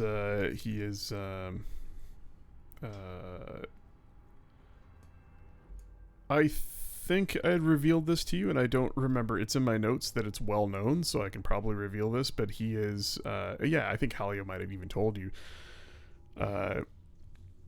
She didn't tell you why she owes Silas, this level of favor, but I think she insinuated that he's the kind of person who remembers debts owed and calls them due, and tends to do it in impossible. It tends to set up impossible circumstances just to see how resourceful a person can be. Hammond Sam it's well known that he was responsible for the imprisonment of Halia's father. He's the one who exposed the the corruption in Dralamar's government. I think her father was, the Master of Coin, and had been funneling state funds into a private criminal organization. And Hammond Sam is who basically reported him and ended up getting his job. And so for her to be involved in his murder in any sort of way, there is no way that he could die anywhere near or around Phandalin on the way to or from Phandalin without her looking very, very guilty. So for Silas to basically show up and, ask her to kill this guy, make this guy disappear, is putting her in an impossible situation. So it's not as simple as her needing you to help off this guy. It's more like, I'm supposed to off this guy, and I don't even know how without looking really, really guilty. Also, there might be a hint of she doesn't even want to do it in there. Like, you're not entirely sure she's that dark of a person. So yeah. Within the bar, you see a somewhat familiar crowd from the last time you were here. At a table, a different table than they were at before. The tall, middle-aged man with short graying hair, the stout, mutton-chopped halfling with thick spectacles that Noro approached with drinks some time back. You really recognize them more because your two companions that traveled back with you from the mine, Federa and Samnus, are sitting with them, catching up. A tall, thin half-elf who you think might be Hammond Sam. Short, dark hair, kind of a way of looking down his nose at people. Looks very, very much like nobility, or at least thinks he is. A few other folk here. You don't see the fellow that Lunalia was speaking with at the bar. Some regulars. The innkeeper is behind the bar as usual, serving drinks, and you can smell what might be roast mutton. The last bit of dinner. You see a few empty plates about, but the place is quite busy. There is quite a stir of talk and drink, and perhaps I will switch the background ambience to town instead of still in a cave. Yeah, I can't hardly even hear it, so I don't even think about it. I was actually thinking about getting rid of the ambience entirely and just using like background music.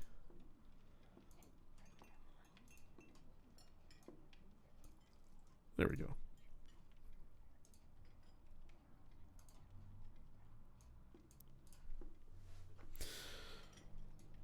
As you two walk in, you hear a raised voice. Louis!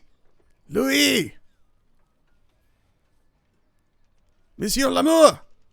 Over here! You see a thick halfling hand waving stubby fingers in the air. He waves you both over.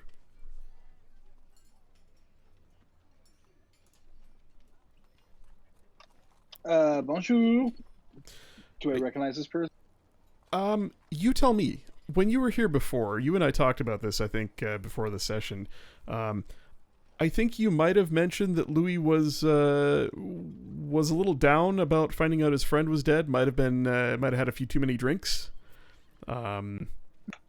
Was maybe talking revenge at the bar with somebody, and then set out the next day. Would you have remembered who you were talking to? Yeah, probably not the details of the conversation, but I'd recognize them. Okay, so through your foggy recollection, yeah, it's Louvel Rafan. It's the merchant from your home city of Flame who you sort of somehow ran into here, a long ways from home. maybe had a couple drinks with and chatted with. You don't necessarily remember the nature of the conversation, but Feder obviously revealed that Monsieur Raffan sent his 2 thugs to follow you and keep you safe. Maybe, sensing his fellow countryman was off to do something stupid. And Feder just nods at you from the table across from Louvel. Louis, come, sit with us, have a drink. Who's your friend? Yes, my friend Lavelle, nice to see you. This is, Scrible, this is, Monsieur Poiseau. He's a good friend of mine. Poisson. Interesting name you have. Fitting, though. Well, please be welcome at our table. Have a seat, have a drink. On me. Or perhaps on my friend here. And he points to the taller, gray-haired man sitting next to him. Yeah, I would buy you a drink. What are you having? If I recall, the wine here was not that good, but passable. So please, wine and Monsieur Oiseau, would you care for a drink?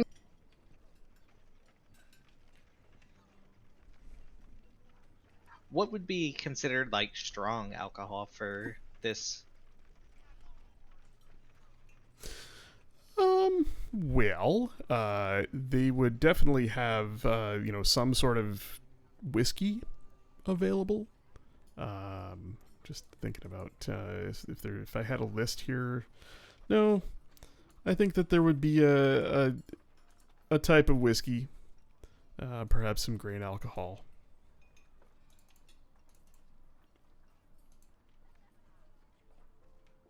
Yeah, sure. A whiskey. Right. I'll be back then.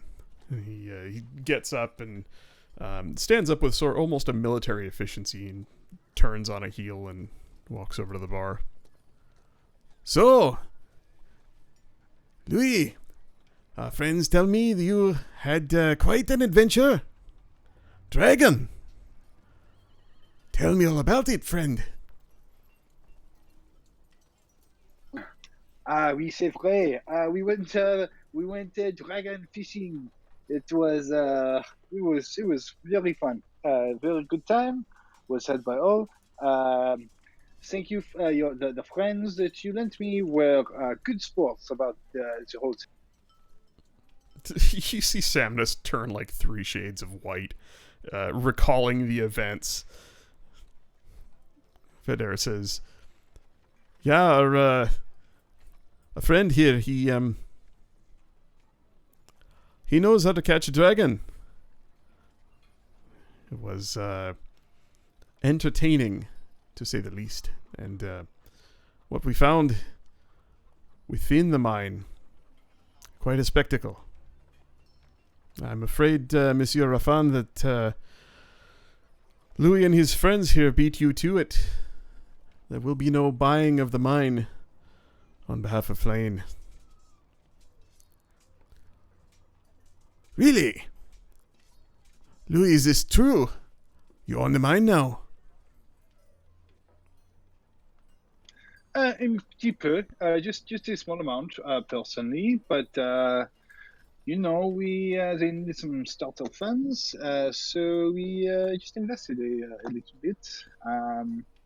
It's good to diversify, oui. So this is something.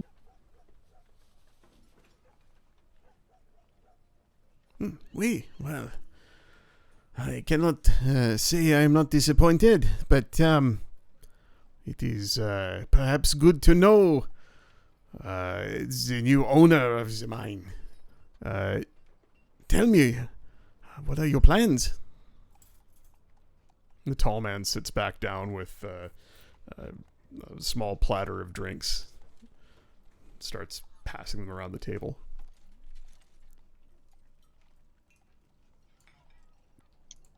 I do not know. It seems that there are a few lingering threads. I know, there was a lot of. I was all fired up when I was here before. I have found the people that have killed my friend, but Mr. Wazo, he's part of that. So I guess we are just looking for maybe some of his friends. Yeah, I don't know. Huh. Well, I finding out that you own the mine. I think I will be going back home soon. I do not look forward to delivering bad news. But as they say, c'est la vie. We, I know you are very resourceful. You just got out well, I'm sure. Pat on the back. Nothing that I can't fix with a little more wine. And he raises his glass in a toast around the table. The tall man from Ansburg leans in a little closer. So tell me, you and your friends, you bought into this mine, yes?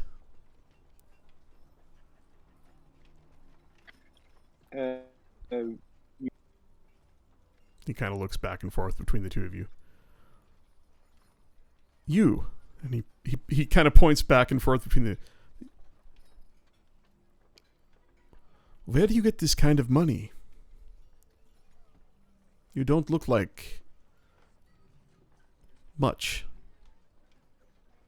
He says the word, and there's almost a bitter look on his face. Oh, merci. That is very kind of you to say, sir. I generally do not discuss my personal finances with others, but yeah, I appreciate the compliment. How is he dressed? He is he's wearing a fine linen tunic, ruffled down the front. He's got a long coat that almost has a military cut to it. A deep, brilliant blue with gold piping, and just jet black trousers with a single white stripe down the side. Almost looks like military without any badges or anything on. And he has a very sort of military cut about him. Everything from the close cropped hair to the way he moves. There's an efficiency about the man that belies a military background. He looks around the table and just shakes his head and he says, "I am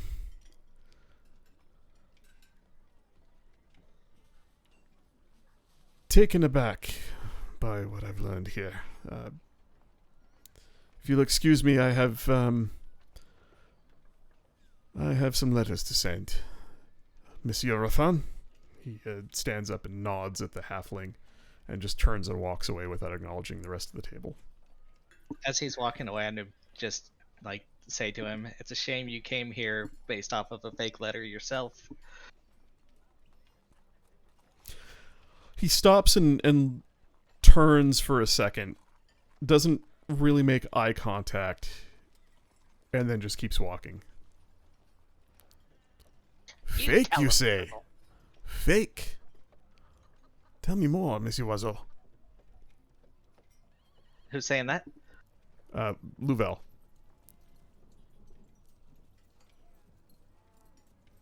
The invitation for part ownership of the mine was not sent out by anyone who owned the mine. Really? Louis, did you know this? No. A forgery? Do you know who sent it?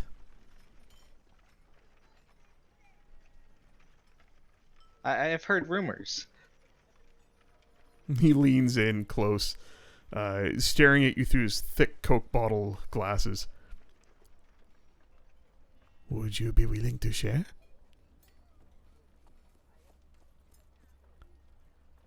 His little fingers waggle together as you can see the excitement building in this, him perhaps discovering a morsel of information.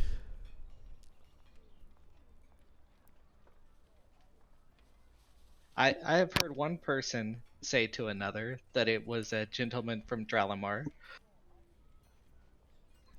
He nods. He looks up, his eyes dart around the room. And this I've not gentleman met would the be? man, but a Hammond Sam, possibly? He straightens up at the sound of the name. And he just nods. And you see his eyes dart over to the tall half-elf, who is looking the other direction, not really paying attention to anything in your corner of the room. I see. Monsieur Oiseau, I feel I am in your debt for such a genuinely interesting piece of information. Louis, you surround yourself with interesting people.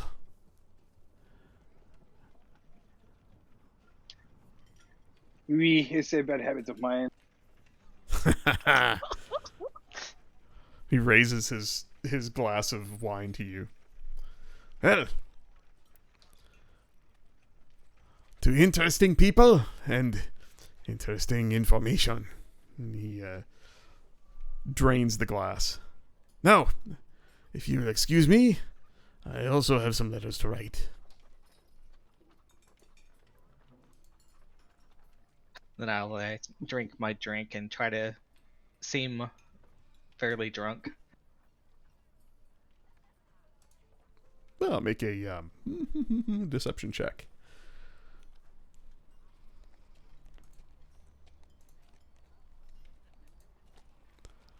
Louis, as far as you can tell, Scribble gets pretty cheesed off a single glass or a single cup of whiskey here.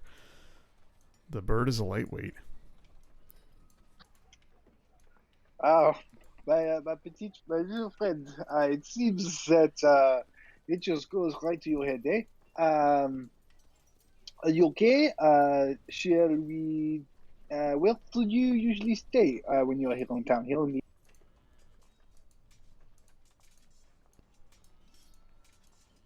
I will find my way to the Sleeping Giant. We've drank much tonight.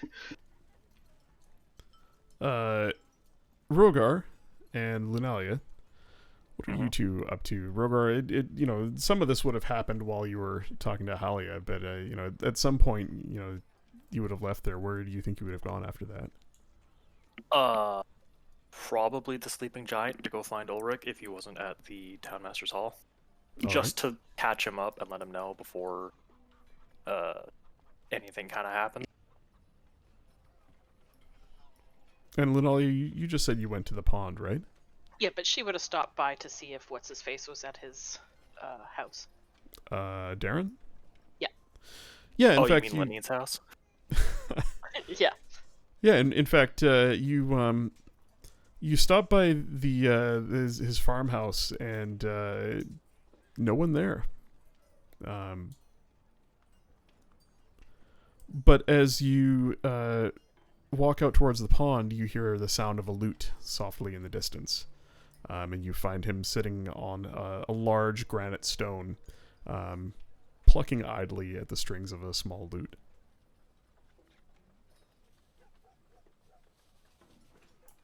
Ah, you're out here. He looks I up. thought I would find you and Lenine in the house. Whatever would give you that idea? Also, welcome back. Haven't seen you in a while. Well, the last time I saw either of you, you were both there. And you were keeping an eye on Lenine, yes?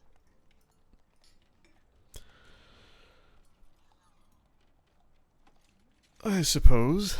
Although I'd like to think that who I keep eyes on is my business. Have you been? Well, it's been some trying time, but we did what we set out to accomplish, and now we've returned to town to finish business here. Have you been practicing? Sadly, I've not had much time to practice. He slides over a bit, slaps the stone next to him. Well, suppose you should catch up then if you have the time. Yeah, she'll pull her lute out, or her lyre. Sorry. But she'll ask him, "Is Linny not staying here then?" He gets quiet for a bit and then lets out a long sigh. You realize he's been holding his breath for a bit. I don't understand that woman. I suppose I maybe don't understand any women these days. No, I haven't seen her in a few days. Okay, she's gonna put her lyre away and say, "Darren, where is she?" No, I don't mean it like that. I mean, I know where she is. She just hasn't come to see me in a few days. Don't worry, I am keeping an eye on her. As far as I can tell, she's fine. And she's at home then? Yes, hers, not mine. And the shop, although I think she's buried herself in work. She's got a couple new hands at the shop, and, well, supplies have been rolling in again. I know she's busy there, and, well, maybe that's all it is. I don't know. Shouldn't expect so much. Something tells me there's something more going on here. And I'm not very good at figuring out what people are hiding, so I would prefer it if you would just be upfront and honest. What is going on? If you're worried about her going back to the crypt, you shouldn't. Your dwarven friend is doing a fine enough job of keeping anybody from going in there. He's parked himself over the entrance and seems to be building something of some sort with his, with her. He kind of nods off towards Gariel's home. Ah, that is good then. Right, well... No, I think she's avoiding me. What did you do? Nothing. I didn't do anything. Why is that the first question people ask me? Well, Darren, what did you do? You? I didn't do anything. Then she wouldn't have a reason to avoid you. I think she's embarrassed about what happened, about weakness, about... I don't know. Would you have a talk with her? Just... I didn't send you, but maybe just see if it's something I did or didn't do, or I don't know. I could do that for you. But tomorrow. He looks and underground for days. He looks up at the sky. Of course. I didn't mean now.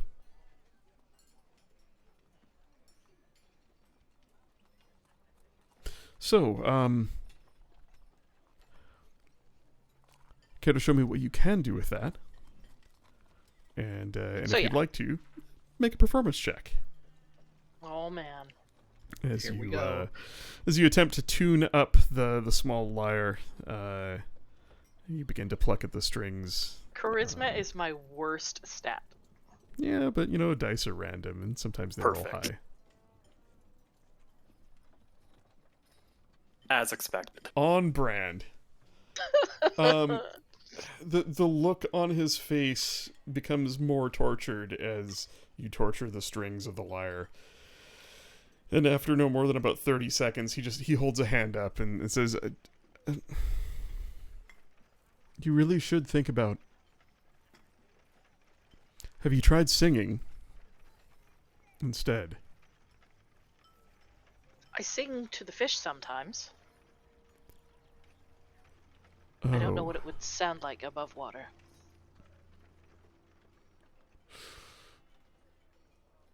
I wonder if the lyre would sound any better underwater. Certainly can't sound worse. I'm sorry, that was uncalled for, but you really No, do it need to practice more. was the truth. I should have practiced in my downtime this week. That's all right. I'm happy you came to see me. So she's gonna fill him in on everything that's happened in the past week. Oh, okay, cool. Is there anything I imagine it's all at a, it's 100-foot level. There's no super detail about it, but is there anything that she would keep from him about, the events of the past week? Mm, Not for any reason other than it's easier to ask that than ask you what you would tell him. no, I think she would tell him everything, including, her opinions on what's happened, what's going on. All I right. can't remember how much. Unfortunately, when we all come to town, we have a tendency to, split up. Somebody will go here and buy, whatever. And so I can never remember who exactly was there when things get set. Like, Yeah. How many of us know that the doppelganger is working for Halia? How many of us know that Silas has a deal with Halia? I mean, yeah, Do we all know Silas forged the letter? that's why it's almost easier to kind of make it a point to say out loud what you wouldn't tell people than what you would tell people, so you can assume that by and the way, you guys have all caught up on things here and there. Like, what have you been doing? Oh, that's interesting. How about you? When next you meet up, you fill each other in. Right. Because, it's hard to separate the in-game from the meta. We've all heard what each other has heard, so... She would tell Darren what she knows. Okay. And I'm pretty sure she knows that Silas sent the letter. The faulty letter. He nods and kind of takes it all in and says, I've been keeping an eye on him too. I mean, I'm not anything official in this town, but I've seen my share of bad people. Sometimes Well, hopefully they're... the town will clear out now. Gundren's asked us to send them on their way, as they are no longer required. Sure. Or, some will leave and others will get more persistent. Just watch out. You never know who you might rub the wrong way by snatching a deal out from underneath them. That's why we travel with Goliath. That's what he's for. I thought he was the,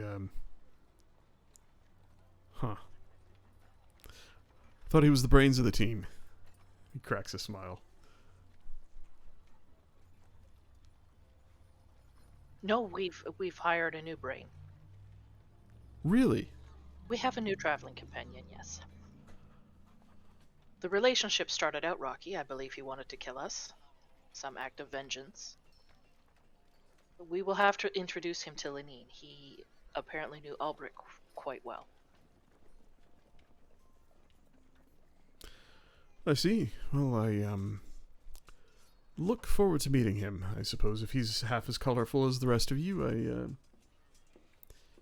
I think he'd be an interesting fellow to get to know. Yes, all of this tomorrow.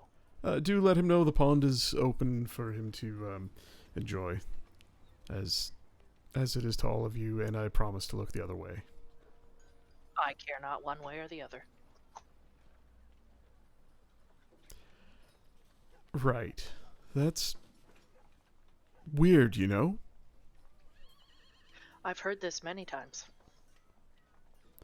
Like, knowing that I can look makes it even worse. So, I'm going to go, enjoy your swim, and perhaps see you on the morrow. He hops down off the rock.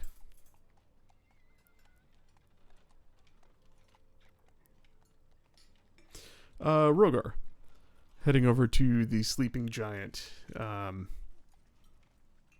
The lights are low in the building, and you do see a lone figure at the bar, sort of leaned over, perhaps writing a letter.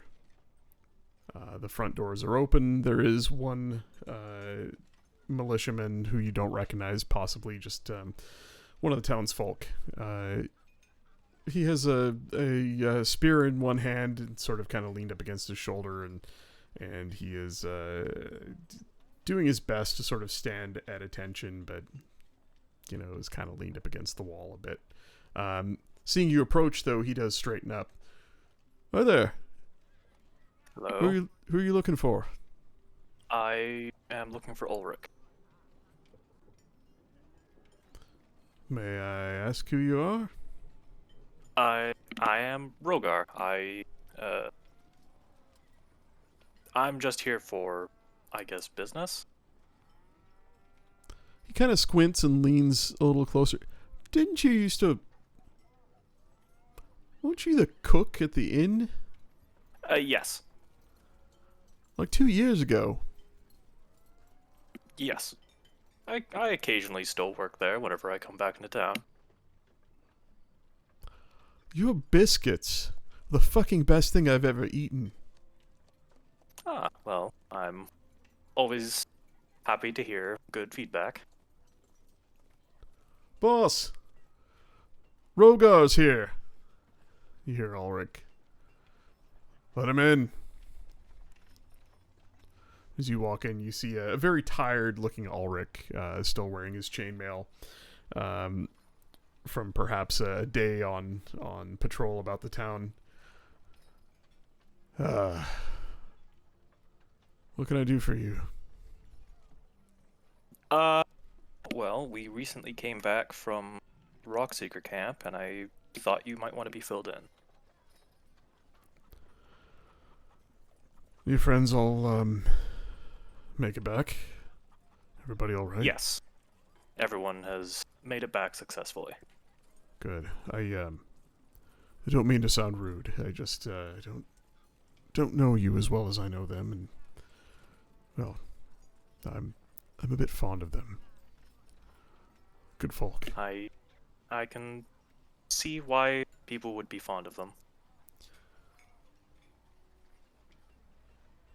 Begundren told me about you and well, I suppose if you fall in with this lot and the Rockseeker brothers are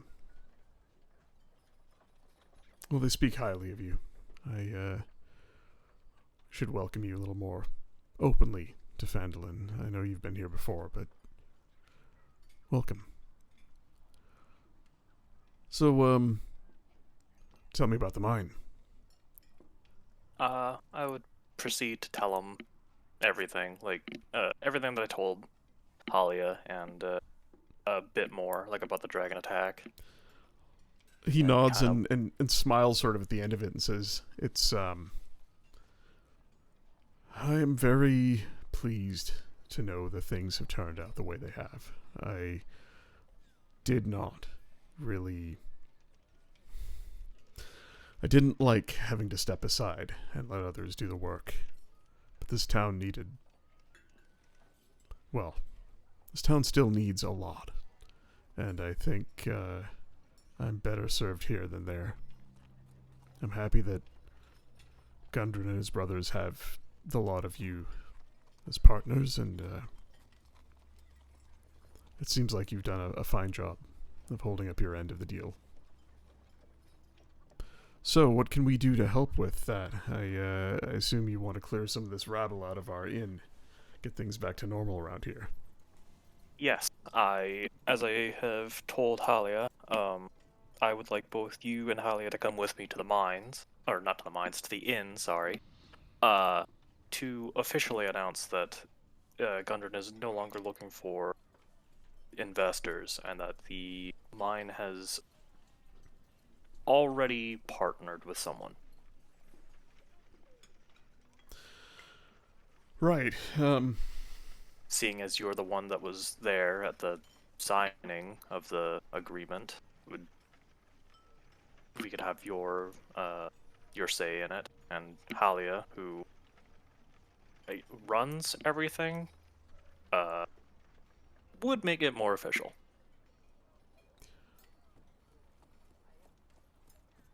Of course, I don't see really a problem with that. That's it's the least we can do. How about in the morning, I check in with her and make sure the paperwork is filed. I've left it with her. Should be fine. With that we'll- mountain of paperwork, I don't envy her. No, well, she's done a fine job. She's just a little busy. New faces in town, new claims popping up all the time. She's still handling a lot of the miners' exchange, not day to day, but a lot of the record keeping for them, and as well as doing all of the administrative work that my role typically would handle. Were I not busy with this, and he sort of waves a hand around the room. And as you look around, you can see that the Sleeping Giant Inn has further migrated into being a barracks. Signs the bar itself, the bar top is really kind of all that's left, and you can see he's firmly taken it over as almost a standing desk of sorts, where he he writes missives and letters and looks over books and whatnot, and there's weapon rack on the wall, and a proper sort of briefing area to one side of the room where the tables have been rearranged and chairs have been set out, and it looks like almost a proper barracks now. You can hear hushed conversations from upstairs of perhaps the few militiamen who are based here. He says, the things are really coming along. We've had an influx of interest from Dralamar.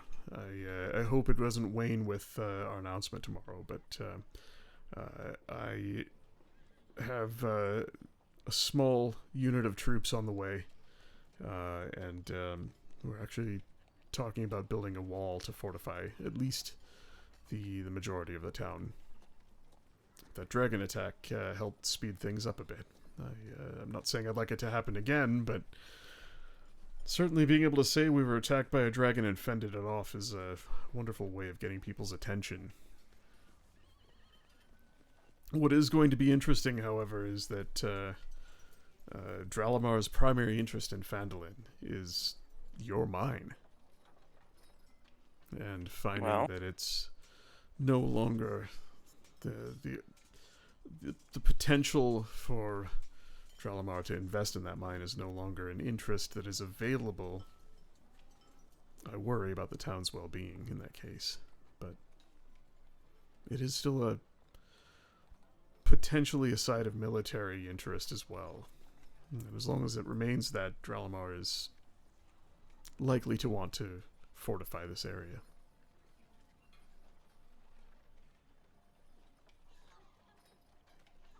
Well,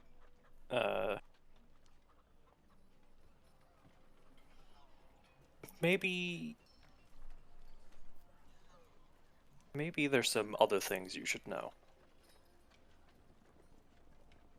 All right.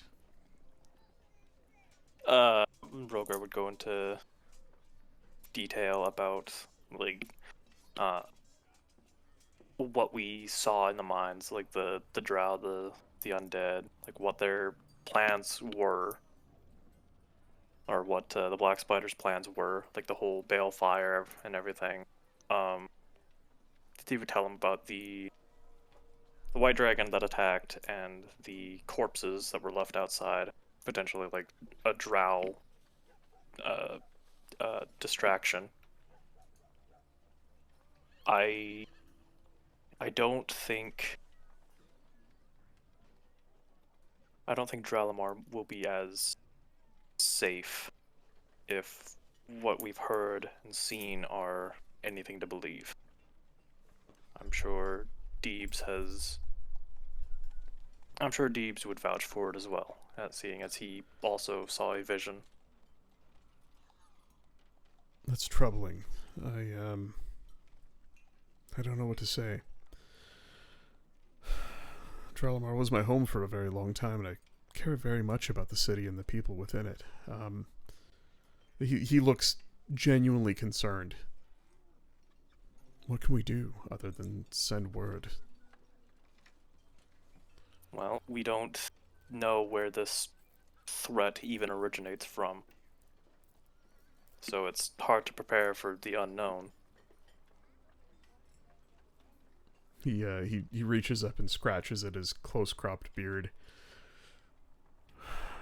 Well,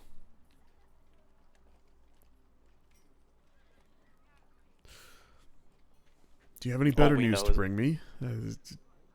Do we need to end on a dour note? Do you know the Black Spider? Well, not personally, but I know of him and of his involvement in, well, all of the events that befell us before I met you. Yes, I know he had an interest in the mine or the Forge of Spells, and well, was behind Gundren's kidnapping and mine, and what of him? He's dead now. We disposed of him. So that's one good thing, I suppose. I'll take it. That is good news. And I'll match that with we've sent scouts eastward, and there are no signs of the orc tribe that fell upon Coneyberry. Although I doubt the folk of that town will want to move back. We've offered them what shelter we can give them here, and I think many of them will stay. Those who don't move on to Dralamar or other places. So, well, the spider is gone. That is good. That is good to know.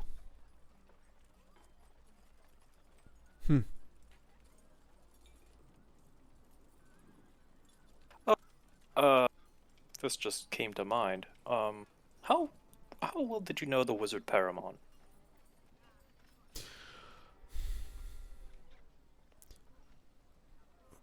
Very well and not at all. Did you ever see him with a book that never really left his side? Well, of course, every powerful wizard has a spell book. Would you happen to remember its details of what it looked like? I could certainly describe it to you, but you must understand, I saw...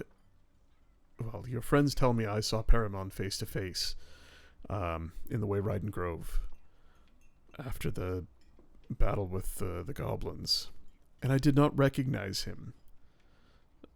Paramon, when he visited Dralamar, and admittedly it was the last I saw him was a few years prior. I was a younger man then. Did not reveal his true appearance in front of others.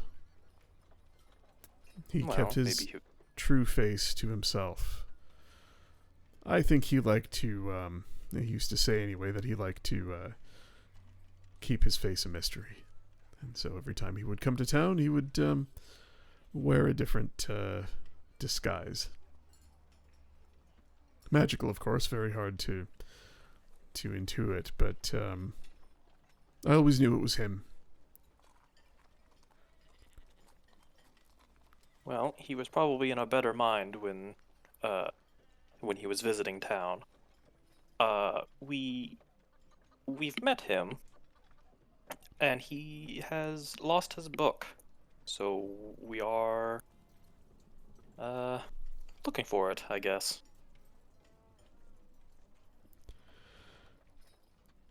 Oh, I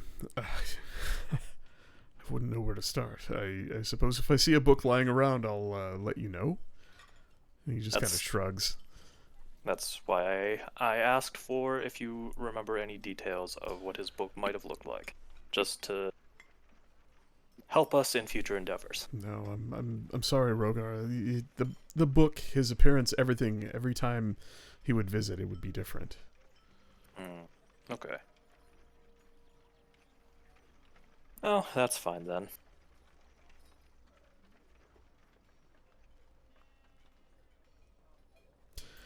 Have you asked Lenine? I know she spent time with him here in more recent years. In his time here. Perhaps she'd know. I have not visited Lenine yet. Maybe ask probably her would next be time you better. speak with her. Yeah, it would probably be better to do it tomorrow morning, once the ordeal in the inn is over with. Hi. Well, it's speaking of which, it's getting late. You should be on your way, and I should be back to this. And he looks down at what looks like a logbook.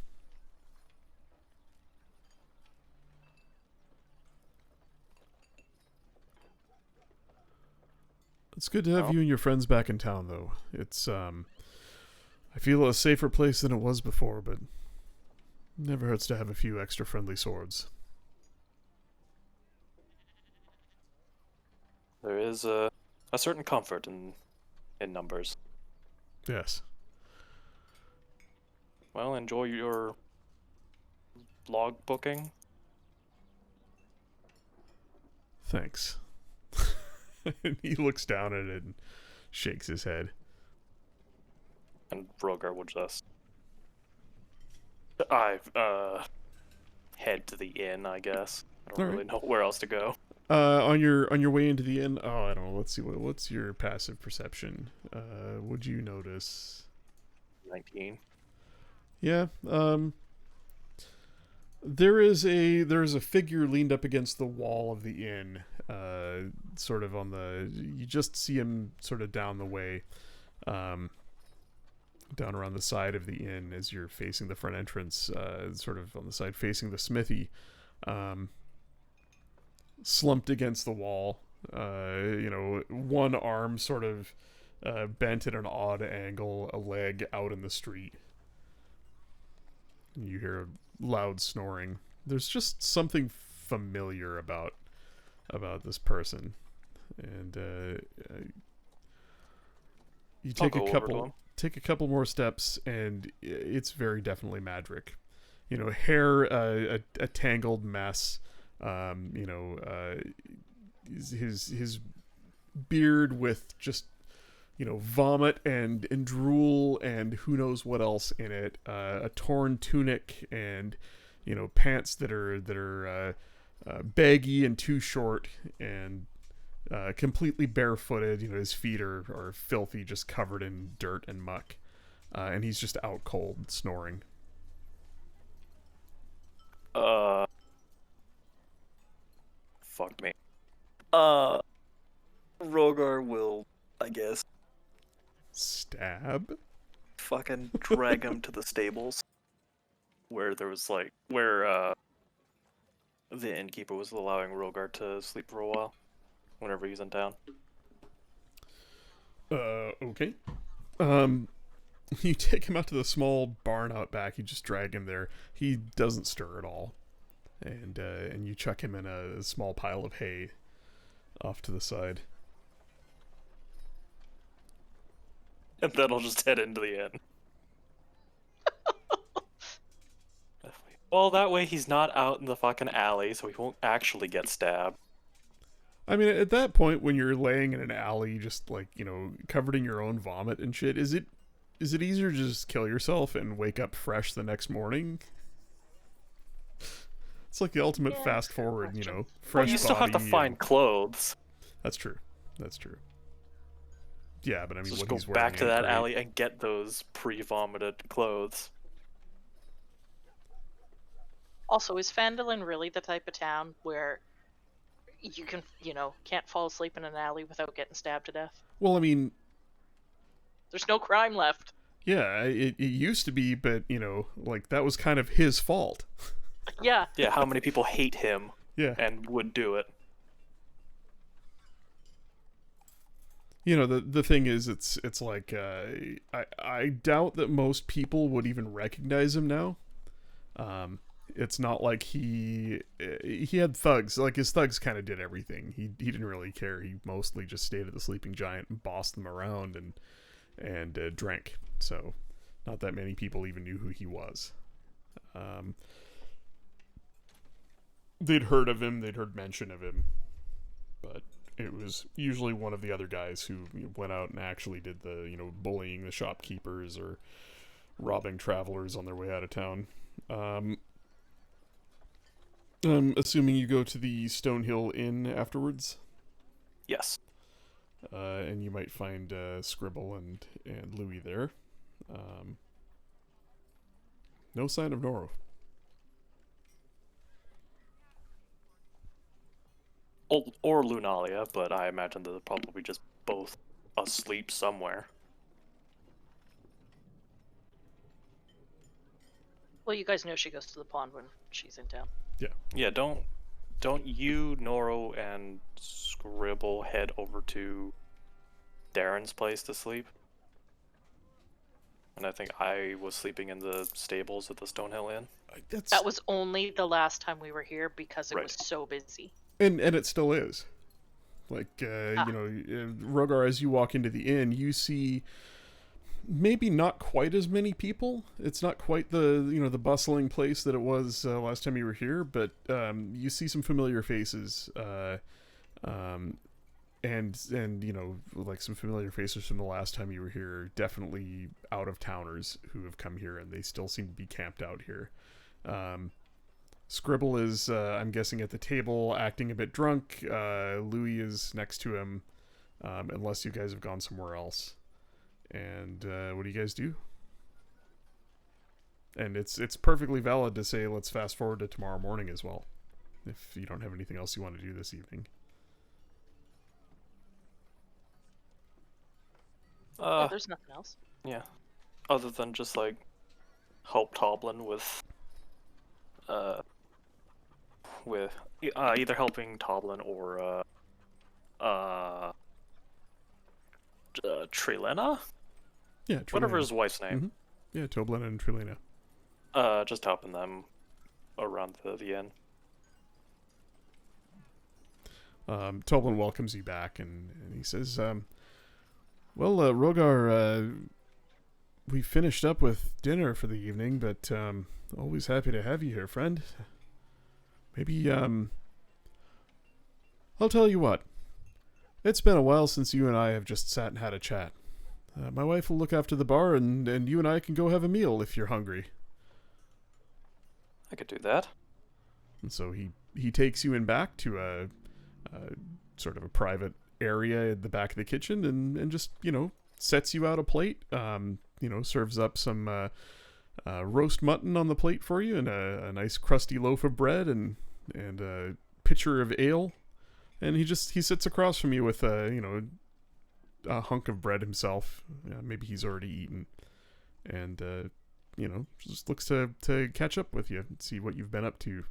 He just says, I don't need to know the details, but would sure like to know what you've been up to, friend. Yeah, I'd catch him up with everything. I'd leave out like anything that Rogar would think would like worry him or like kind of gross him out. Like I wouldn't. Yeah, he's looking for gory like details. he's a barman, right? He's looking for barman's tales. What's interesting? What have you seen that's interesting? So I would tell him about the mines and the what was that cave called? It's not Glitterheim. Oh, the Vault of Stars? Vault of Stars. I would tell him about that and how that looked. Didn't really go up close to see the Myconids, but I would tell him what they kind of look like and that they have spores shooting out of their head. Yeah, he really hangs on some of the details, like, the ceiling, cavern ceiling like the night sky, glittering like stars. Sure would like to see that. I would tell him that we own a small portion of the mine, and we might be able to get some of the people out of the inn, like if it's so it won't be as busy tomorrow. Like some of the people here looking for a cut of the mine will probably not want to stay. Well, after they get Roger, too hot. I must say I will miss the income, but I could use a break. Few too many people here for my liking, and few of them, well, a little less friendly than we like to see in Phandalin. I wouldn't mind if a few of them moved on. Well, You I just come- talked to Ulrich, and he mentioned that he has a couple more guards coming, so he might still be able to make some profit off of the local guards. Oh, sure. Those career military, they like to drink when they're off, and drink is what we have. Hey, it's good to see how far you've come, friend. I never thought that when you wandered off with those dwarves to go cook for them, you'd end up partnered up with them in their mine. That's really good. I'm proud of you.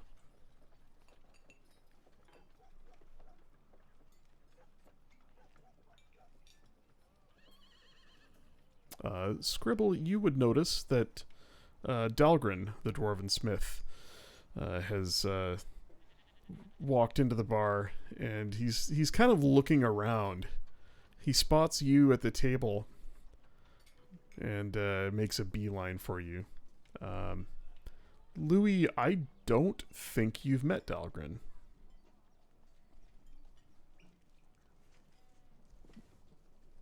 I don't think so. He's an old dwarf, thick arms, receding hairline, white hair pulled back into thick braids. His beard is braided and then sort of chopped bluntly at the end of short, thick braids. Still wears a heavy leather apron that is, scorched and burnt from forge fire. And this dwarf has perhaps the thickest arms you've ever seen. They're as big around as you'd think they're almost as big around as Noro's, and yet he stands 4.5 foot tall. He comes over to the table and I thought I'd find you here. Your friend is gonna stay at my place tonight. Didn't say much. Came in with a fancy new sword. Just sitting in the corner staring at it. I don't think he's quite right, but maybe give him some space to think about, well, I don't know. Has he done something with that sword, or is it something else? And he just kind of looks up at Louis, sort of realizing that Scribble's got company, and, oh, pardon me, I don't think we've met. Dahlgren Steelfold. I run the smithy down the street. Bonjour, I am Louis. It is a pleasure to meet. He looks at Scribble and looks kind of back at you. You're not from here, are you? No, but I have found some companions to travel with. So, we are adventurers. It's very exciting. Well, welcome to Phandalin. Your friend and his crew here got me out of a pinch. Good folk they are. Stick with them. You'll do all right. Anyway, Merci. I'm just here for some ale. Felt like I could deliver a message from Noro. Have a good night. And he turns and slowly walks to the bar.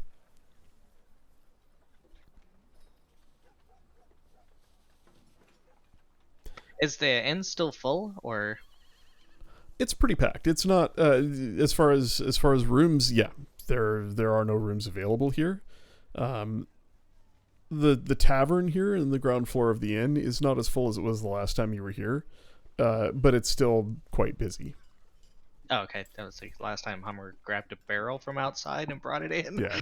Mhm. There is an odd chair here and there. But it's busy enough that you see Dahlgren leave out the front door with 2 large mugs of ale.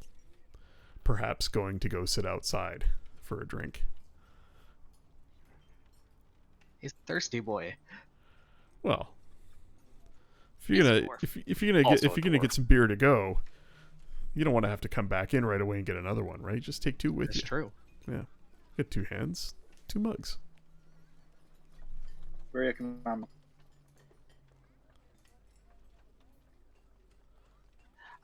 I'll follow him out just to see like if he is just going like. So was he leaving with them or just like sitting outside? I mean, if you follow him out, yeah, you'll see that he actually goes over sort of into the town square area,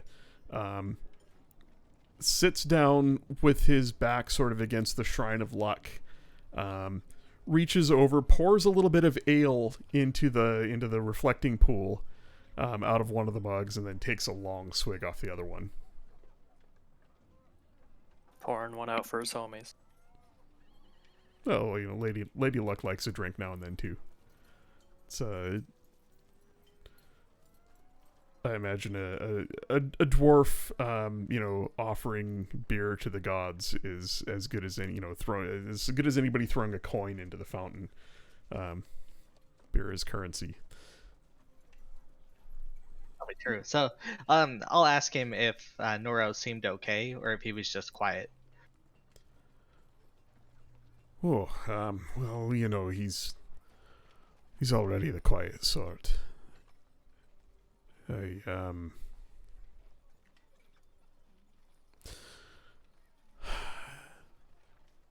don't know. I think he's fine. I think there's more going on in his head than one might think. So, I don't remember if it was in game, like for all of us to hear, but like long ago, I don't know, 6 months ago or so, whenever Noro was in the smithy talking to Dahlgren, he had mentioned a name of like a Smith or another Goliath or something. Mm-hmm. Was In that fact, Dahlgren had mentioned that another Goliath had come through here some time ago. Another Goliath Smith. I think. Yeah, no, that sounds familiar, Yeah. but I don't remember who was there for that conversation. Yeah, I don't remember if that was Hummer's brother or whatever the name. I can tell you, as the DM, yes, it was very definitely his brother. I just don't know if we ever made it that clear in conversation. But, yeah. No, but it was hinted at that Hummer probably knew who it was that came through. Yeah. Okay, but it wasn't like common knowledge that that was his brother. And No, but, depending on how much of last week's session was, out loud, like you guys would have seen Hummer recognize a mark, utter a name, and then talk to the Black Spider about it, because the Black Spider confirmed that, He did all of it in Undercommon, so we don't know what was that's said. true. That's true. Yeah. That's true. All of that was in Goddamn Undercommon. Hummer. Still, if you'd been paying attention, you would have heard the name. Yeah, when he saw the mark, he uttered a single name, Tommel. oh, okay. So with that, I can ask him if he's heard of this Tommel. He starts nodding slowly. Aye, that was his name. Big man. Nearly as big as your friend there. Angry too. That's because they're brothers. Really? The mark on the sword is apparently one of the same, but it's crossed out for some reason. Ah. I'm sorry to hear that. Yeah. He was talented lad, but so much rage in that one, boiling just beneath the surface. You could tell even without speaking with him, he was deeply angered over something.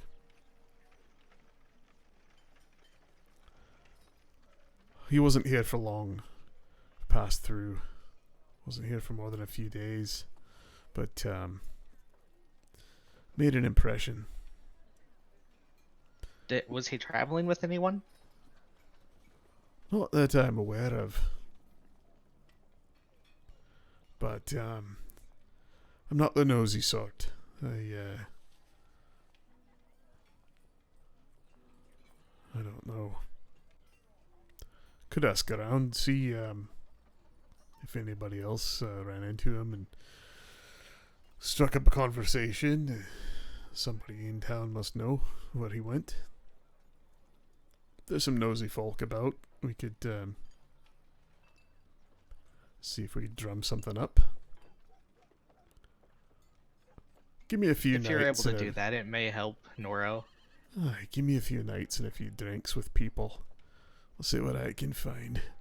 Old Dahlgren will have to brush off his social skills. He takes a long swig. This helps. Sure, by the end of that second one, you'll have them nice and good.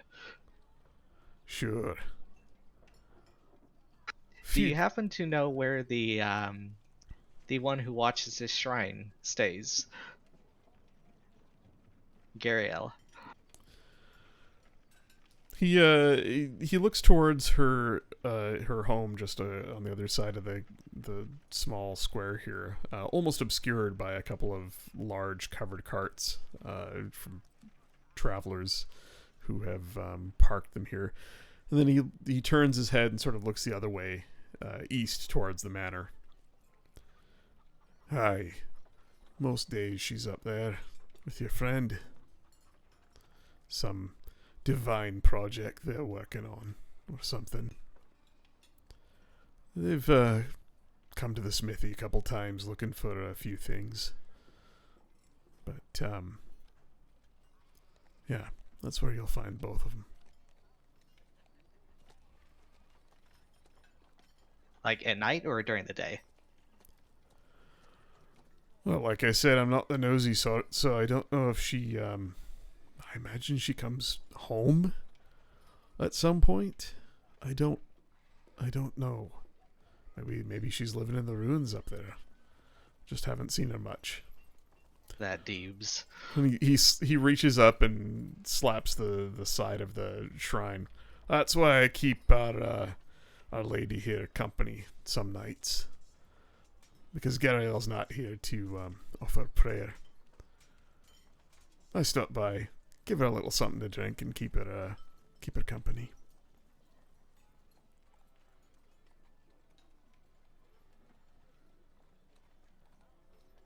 A wonderful idea.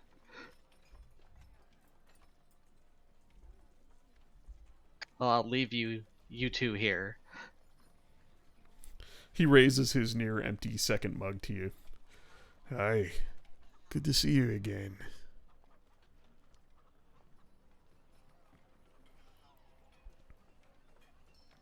And then I would wander over towards her house since he's pointed it out. Mm-hmm. And then it's just try to. I don't know. I think it's. I think Try to burgle it. I think originally in the Lost Mine of Phandelver book, I think it's this building here. So it's right there. Yeah, it's no. I think it's this one. Yeah, it was right near to the shrine. Mm-hmm. I didn't know if we actually knew where her house was. I didn't remember ever being there when. No, and I don't know if anybody ever went to her house. I think you guys would always just sort of run into her around here, but. But that would make sense if her house was right there. I'd say that he basically points it out to you. Are you gonna go burgle her house? I'm gonna go knock on the door.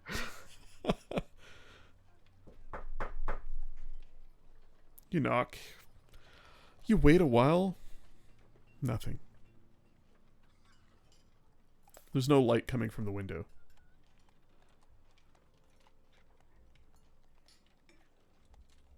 And how late is it now? It's got to be pushing 11 p.m.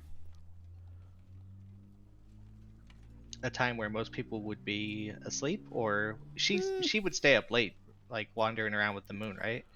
Yeah. And yeah, definitely. Yeah, I mean, there's more than one night where Deebs or the party would see her, out here in the moonlight. And there's still the sounds of of drunk conversation pouring from the entrance of the inn. The air is cool but comfortable on this early summer night. There are a couple people out for a stroll, but yeah, things are winding down. The lantern light in windows is starting to turn down, and the town's starting to pack up for the night.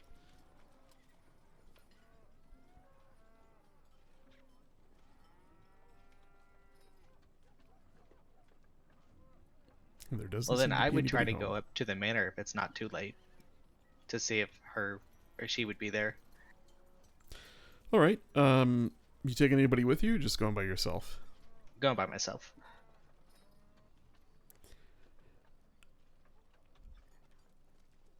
You walk the road that leads east past the Sleeping Giant, and up the winding path to the manor house itself. And as you approach, you can see that a portion of the old ruins there, a tree growing up through it, and brush and bramble all about. A portion of the remaining stone building has been torn down into a pile of rubble. Some of the brush has been cleared away, and there is what looks like the start of a foundation of a new building that is being built from partially the old stonework of the previous manor house. There against a wall, a small figure slumped over, bare-chested, wearing simple breeches and boots. His arms and hands, covered in dirt and dust from the day's work. Deeb's dark beard snores, his chin on his chest. And you can see a short distance away, bathed in moonlight, staring up into the night sky, just dressed in a very, very simple attire, a silvery tunic, and long pants, barefooted, standing on the grass. There's Gariel.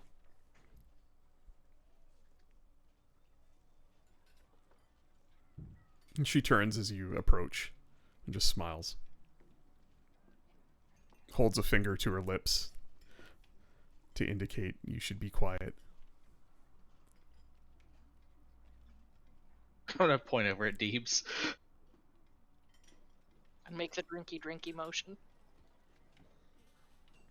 As if, like, because of him? She nods. Motions you over to where she stands. I'll go over to her and ask her how she is. She looks down and smiles, and there's just a hint of sadness on her face. And she says, "I'm well, thank you. It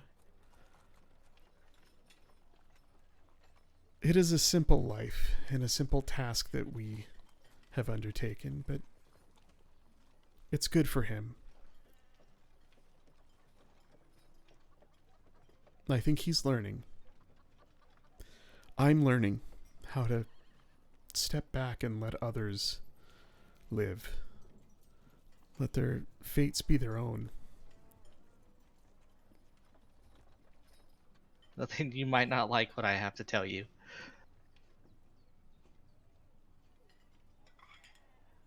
It's all right. You can still tell me. I sense it's important.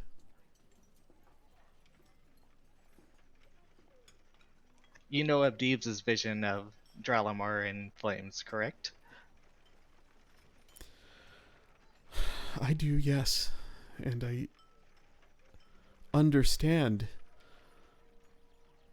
at least in part, its significance and how it's tied to what you gave me, the skull.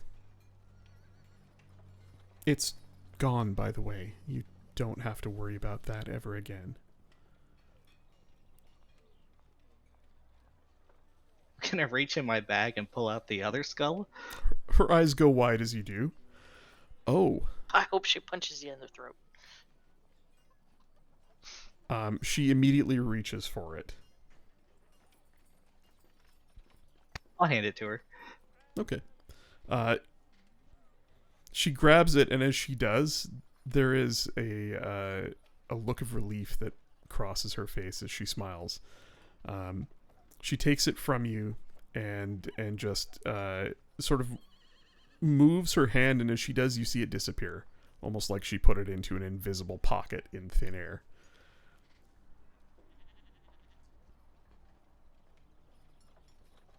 There was a bag of 5 or 6 of these held by the black spider. The others were tossed into the lava.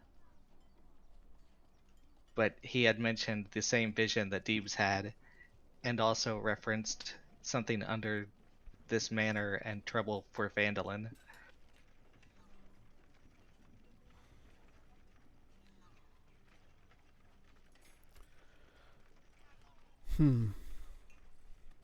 Well, as much as I'd like to help, I've done what I can. Those skulls are... well,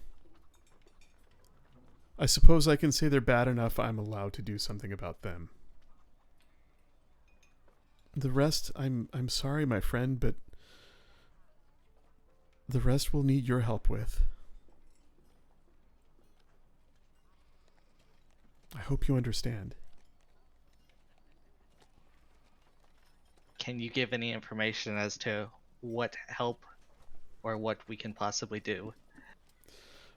Make a persuasion check.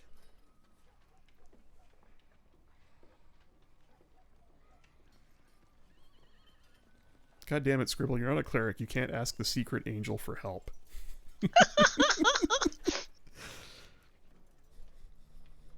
Moving in on Deeb's Bay.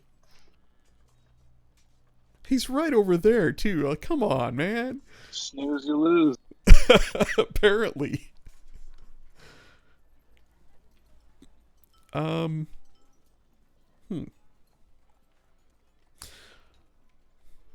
She looks at you for a long time. And finally, there's words, but they come slowly.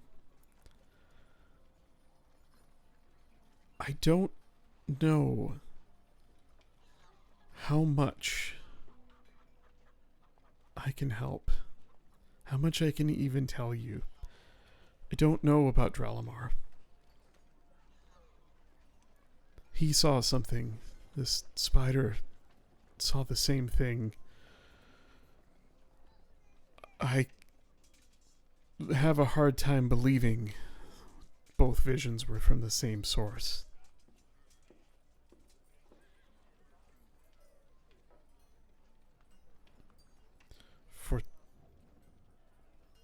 For two gods to deliver a similar vision to two creatures, it must be profane.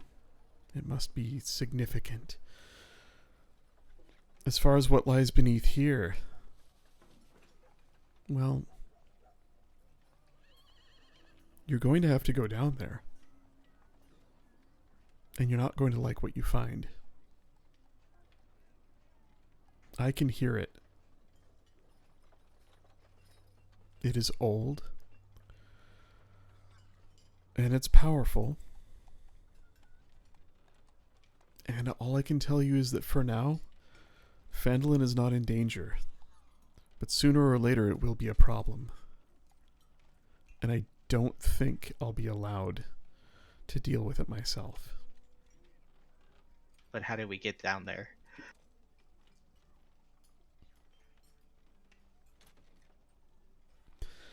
You find someone smart enough to solve the puzzle.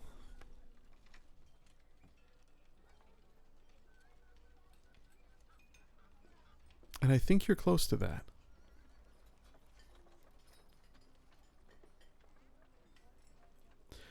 We need that dynamite hammer we're trying to get. You need to And- sacrifice Louis. And she cocks her head to one side and kind of looks up towards the sky. And then looks back down at you. And there's just a hint of a smile at the corners of her lips. And I think if you bring him to me, I might be able to put him back together again.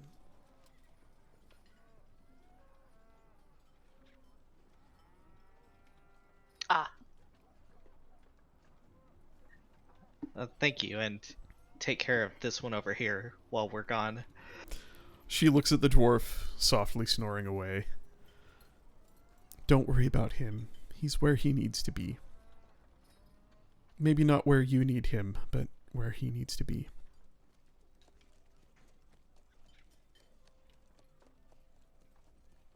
You always surprise me, Scribble.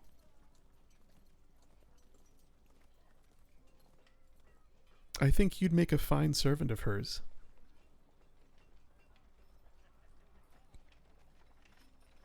I'm better off doing what I must for myself at this point. I don't know. I think you do just fine for others as well.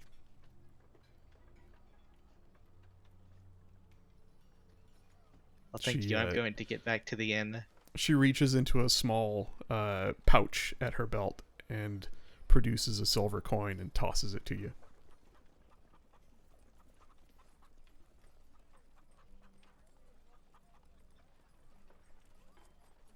Well, thank you.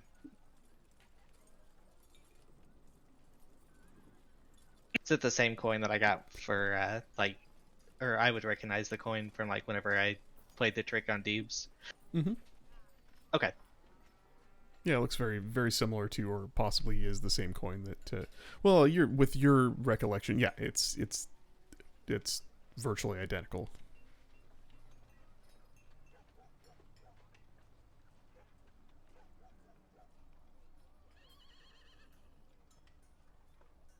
Well, then I'm going to make my way back to the inn, but on my way out, whenever I get 30, 40 feet away, I'm going to reach in my pocket and ring my walk-in bell.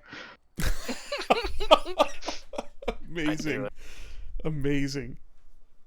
You gonna ring it? And then just keep walking. And then walk a bit quicker. All right. So when you ring the bell, I don't recall, what is the range on it? I think it was 120 feet. I'm Oh, trying to get it. Jesus. 100 feet. You hear people shouting and groaning in nearby homes. You hear a cat off in the distance. A dog starts barking. A second dog starts barking. And I need you to make a wisdom saving throw. uh-oh. Oh, I've been keeping this cursed item in my back pocket for a very long time.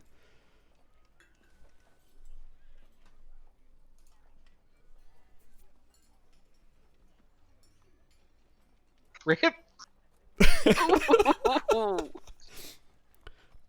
I need you to use your bonus action to strike the bell again. And Okay. make another saving throw.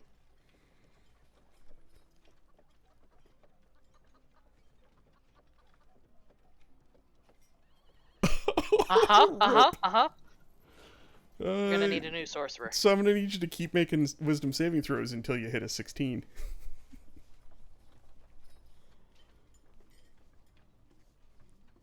Oof. Oh my god. Oh boy. Is he Oh, ringing the it's bell each time? He is. Sure is. Oh my god. There we There you go. go. 1, 2, 3, 4, 5 plus the original one, 6. so, Scribble, as you sneakily pull this bell out and give it a clunk, suddenly you're possessed with the urge to keep whacking this bell over and over as you confused, start to run down the street faster. Your hand moving on its own, you keep clanking this bell 6 times total before you stop. There are now people coming out the doorways of their homes shouting. There are dogs barking. Half the town is awake now. Absolutely amazing. And just to be clear, the curse compels you to use a bonus action to strike the bell. So if you had done this in combat, this would have been 6 turns of bonus actions gone. Oh, nice. Awesome. And now you know what it does. What does the bell do? It wakes and here, you know what, let me just open up my homebrew items tab. I just pasted in the D&D chat. Oh, there you go. Yeah, and it is called a walking bell. Because the curse asks for more cowbell.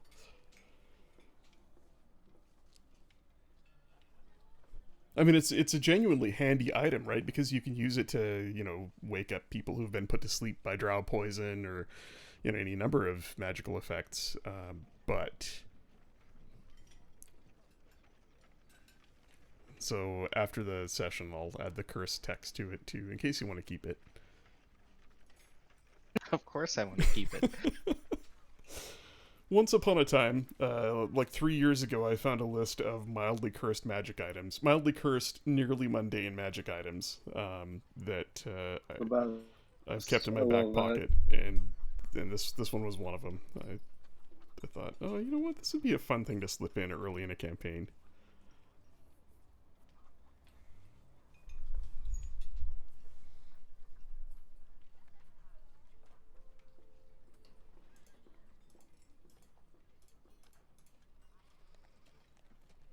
So ask yourselves, what other stuff did Jerome sell you guys that might also be mildly cursed? Anyway, the rest of you might hear the clunking of a loud and obnoxious bell from across town. 6 clear thunks once every roughly 6 seconds or so. People shouting, animals going crazy. Would I hear it all the way out at the pond? It says 100 feet. It's 100 feet. The pond is more than 100 feet away. You Okay, might good. hear it, like it wouldn't wake you up, but you might hear from across town the sound and commotion.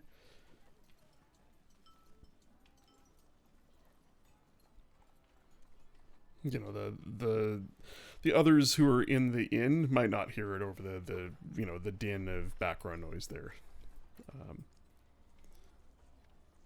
And there you go. I'd say Scribble, as you made your way back, perhaps slinking into the shadows to not be seen as the culprit here. The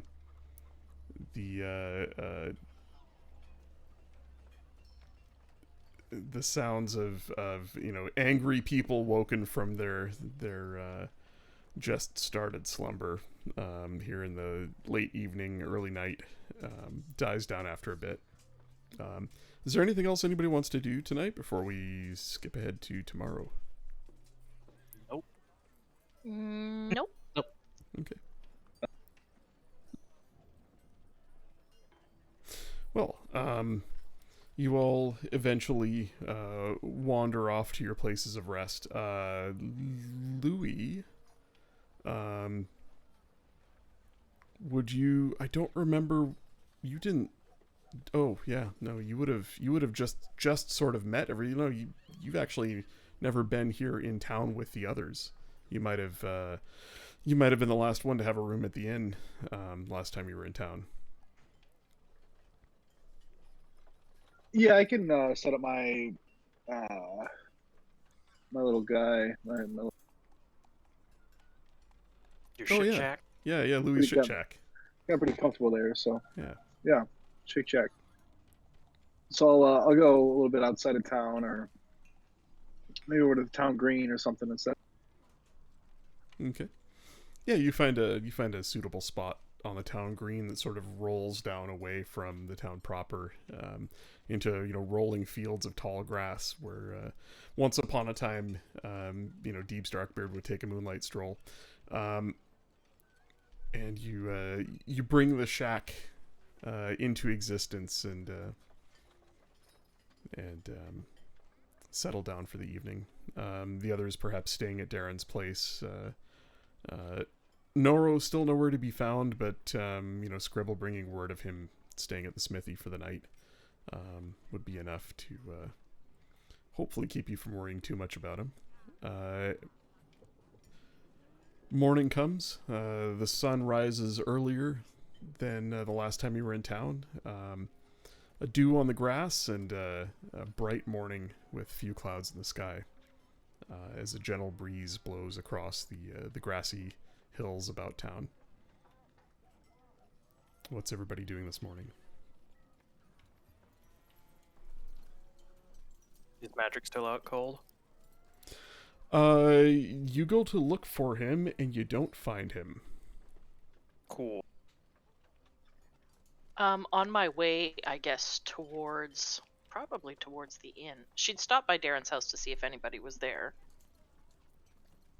Because I don't know where my party wound up last night.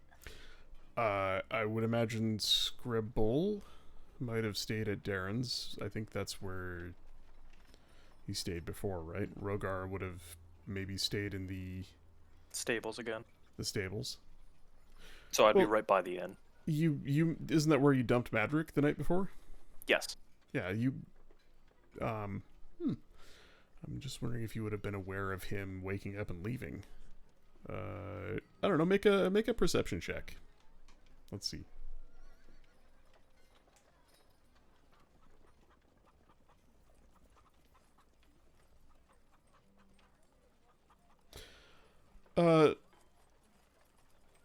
Fairly early in the morning, maybe a little before you're comfortable to wake, you become aware of the sound of movement and a person exiting the stable. And I'll leave it up to you if you follow him, try and wake up and follow him, or just make note of it and deal with it later when you wake up.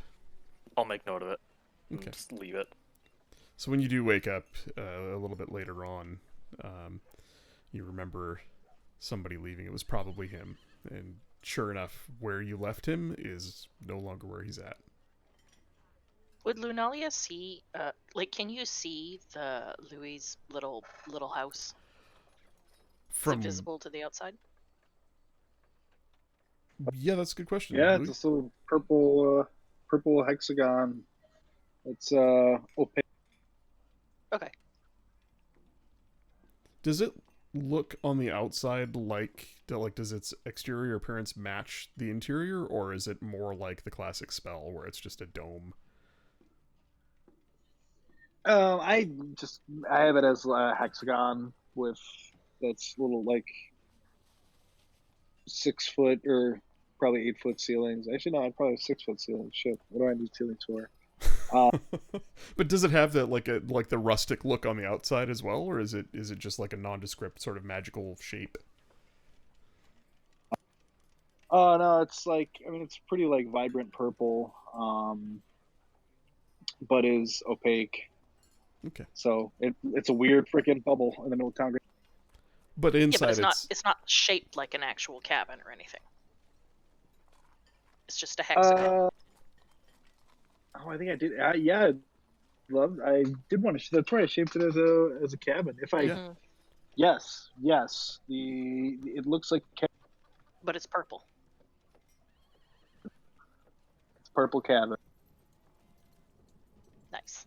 And on the inside, it just looks like it's a very rustic sort of woodsy little cabin on the inside, right? Yeah. Yep. Yeah.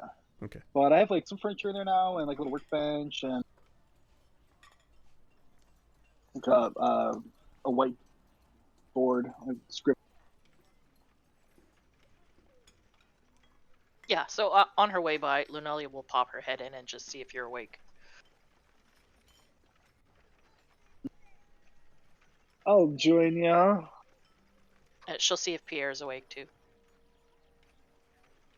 Pierre, are you coming? I think we're gonna meet up. She talks to your book when you're not around. Pierre, he's so lazy. He's asleep. Well, he probably needs his rest. That's okay. He will be there when we need. Yeah, and then she'll continue on, I guess, probably to... she'll just head for the town square right now. Okay. Sort of, in front of Townmaster's Hall and the inn. Well, I mean, it's easy enough to just say that, you would all eventually sort of find each other. Well, she wants to go to the inn for breakfast. All right. Well, you would all eventually find each other at the inn. We have stuff.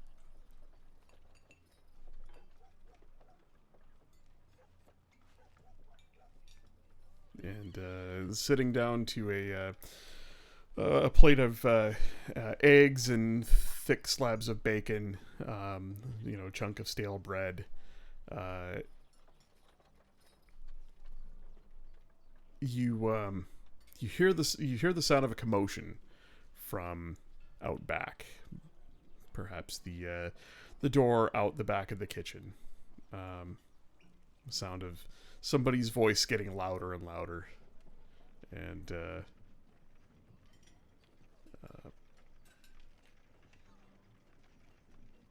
eventually Toblin pops his head in, looks around, sees Rogar.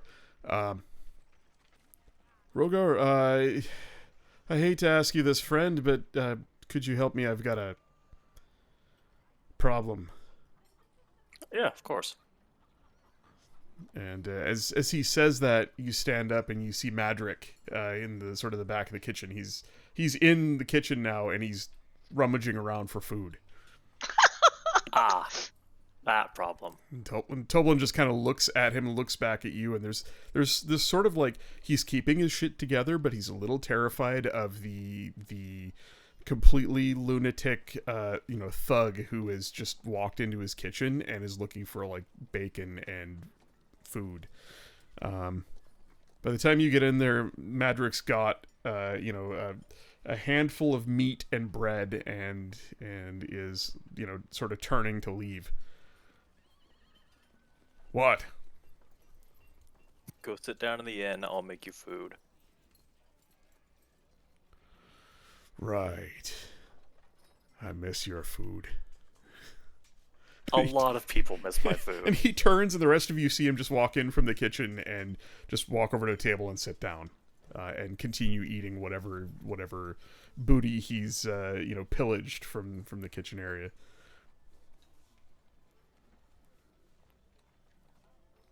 Lunalia will go and sit at his table. He looks up. Oh, fuck. I'll join. I'm bringing my eggs with me, though. They're delicious. Your eggs? Were you making eggs at home? No, you guys sat down to bacon, eggs and thick cut bacon and stale bread. Yeah. Yeah, so she'll go and sit at Madrick's table, and as soon as he reacts that way, it goes over her head because she doesn't realize what the hell he's talking about. Good morning, Madrick. You're up to your same old, I see. Eating? I try and do it often. Helping yourself to whatever you want, whenever you want. Someone owes me a fucking castle. I believe we gave you a castle. And you taketh away. We didn't take anything. We weren't even there. Well, I had to think about what you asked, and I did it. I captured your wizard, druid, friend, whatever he is. Great! Where is he? Well, if you're lucky, he's still in the basement where I locked him up. If you're unlucky, he's dead. That would be unfortunate. She came looking for him. Lovely woman. So glad you set me up with her. Fuck. Oh, good. I thought you guys would get along. She's terrible. Terrible. Well, it seems to me that you are suited for each other then. She couldn't get in the castle. Something about magic. I don't know. Couldn't make it past the front door, so she came back. At least I think it was her. A big fucking dragon flying through the sky, dropping chunks of towers on us. Wrecked the castle, killed me, probably killed half my men. Oh, that is a shame. You sure it was her? Giant green dragon. And you saw a green dragon dropping chunks on the castle. He just nods and takes another bite of leftover mutton. I just wanted to make sure it wasn't a white one. Fuck, there's Well- more? We'll have to go back and get Paramon, or at least find out if he's still trapped in a basement. Perhaps Louis would be able to tell why the dragon couldn't get in the castle. I didn't realize it was magically warded. He just shrugs. Dunno. I got in. You got in. Drow got in. Goblins. No dragon, apparently.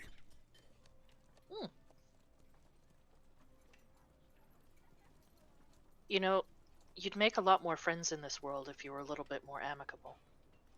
I'm sure if you had just asked Toblin for breakfast, he would have given it to you. The rest of you would see him roll his eyes about as hard as he can. He just kind of looks around at the others and just keeps eating. Right. I'm not going back. I don't know where I'm going next.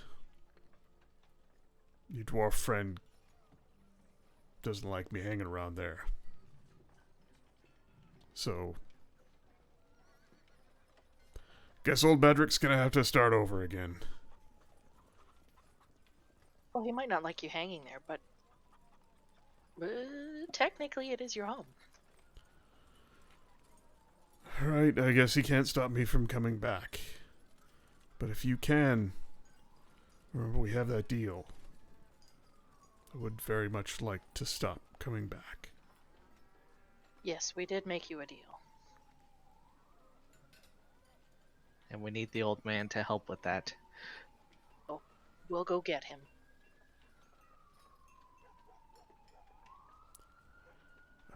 How far away is the castle? It's like a day. It is 2 days. Yeah, you made it there in 2 days. You camped halfway there, and then made it there by the end of the second day. I don't like the idea of a frail old man who doesn't know who he is trapped in a basement. You also have a stone that has one charge of teleport spell in it now, so you could knock That's 2 days true. off that journey if you attune to it and perhaps put a second charge into it so you could get back at some cost. But I'm just saying. Yeah, I think she would be in a little bit of a rush, you know, picturing this poor old man trapped in a basement of a crumbled down castle. She would be willing to do it. Does teleport multiple people or just one? Well, I think it's yourself and up to some people 10? in range. Mhm. Yeah, give me a Oh, no, second. we could all I'll go. pull it up. I think, Lunalia, if you look at the item in your inventory, I think if you click on the Bloodstone of Teleportation, yeah, at the top there it'll say teleport, and then you can click on it to expand the spell. Mhm. You and up to 8 willing creatures of your choice that you can see within 10 feet. Yeah. Or a single object you can see within range, so you could use it to teleport an object to somewhere.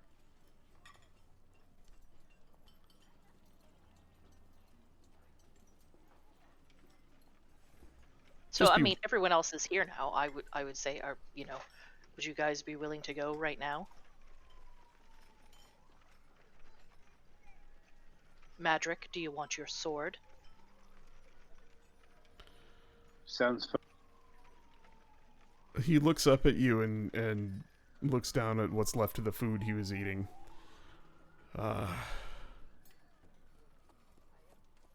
Fuck. Yes. I'll go. Well, good. Finish your breakfast then, and then we'll be on our way. What's the worst that could happen? I end up back here.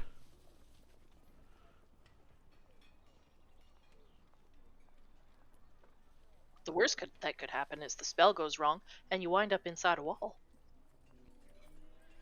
Awesome. How busy is the inn this morning?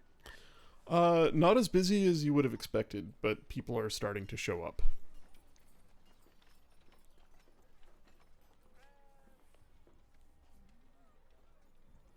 And actually, at that, you see Ulrich walk in.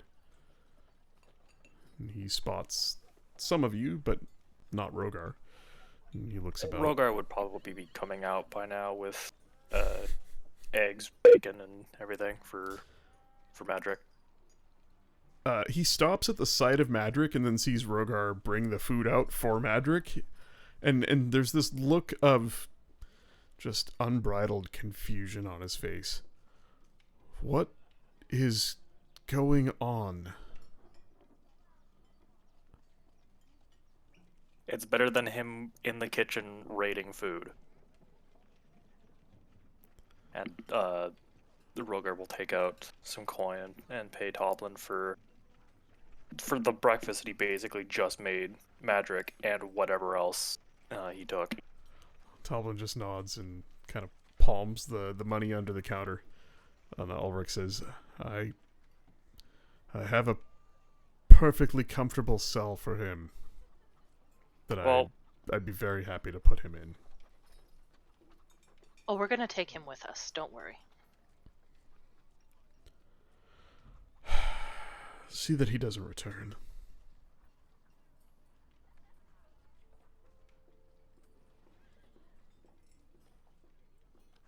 And he looks at you with that knowing look like, yeah, I know what I said, and I know that he can, and I really expect you to do something about that.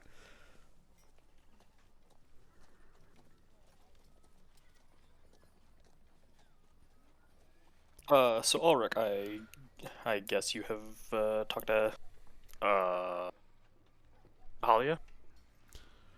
That's official. Your ownership of the mine is on record, and I am here to vouch for it if need be. I'm not entirely certain what else you had in mind, unless you want me to make an official announcement. Well, I mean, most of the people that you said you wanted out of the town, or to cut down on the noise in the town, would be here, so we could just make the announcement here. Right. Well, make yourselves busy, have a bite, and let's wait a bit for folk to wake up and make their way down for breakfast. I'll have a few words once there's a few more people here. And so as you wait, you notice something, and first of all, there are less people here already. You wait a good half hour, 45 minutes, and the tavern doesn't fill up anywhere near as much as it did the night before. More local faces, less foreigners. Scribble, Louis, you notice that the gentleman from Ansburg, the very military cut fellow who was a bit rude to you as he left, not here. Louvel makes his way down the stairs, waddles over to you with his stout frame. Monsieur Lamour, I wanted to let you know my friends and I are leaving this morning. I wish you and your friends all the best in your venture. To you as well, sir. Bon chance and best of luck. Ah, oui, merci, my friend. And to all of you, I hope you will remember the name de Verafan as one who you could look up if ever you travel to Flane. You will be my guests. I will be your humble host. And he bows and points at Louis and says, "This man, a true patriot." Louis, I bid you adieu. Adieu. And I do a little bow and flourish. You notice the two mercenaries who had been with him and who traveled with you for a time, Samnas and Feder. Feder is actually already at the door. He comes back in, and Samnas is coming down the stairs with several large bags. Both of them have a look on their faces like they'd kind of rather not be doing this, and you realize they're every bit as much his servants, his beasts of burden for his baggage as they are his guards. Feder just nods and smiles at all of you.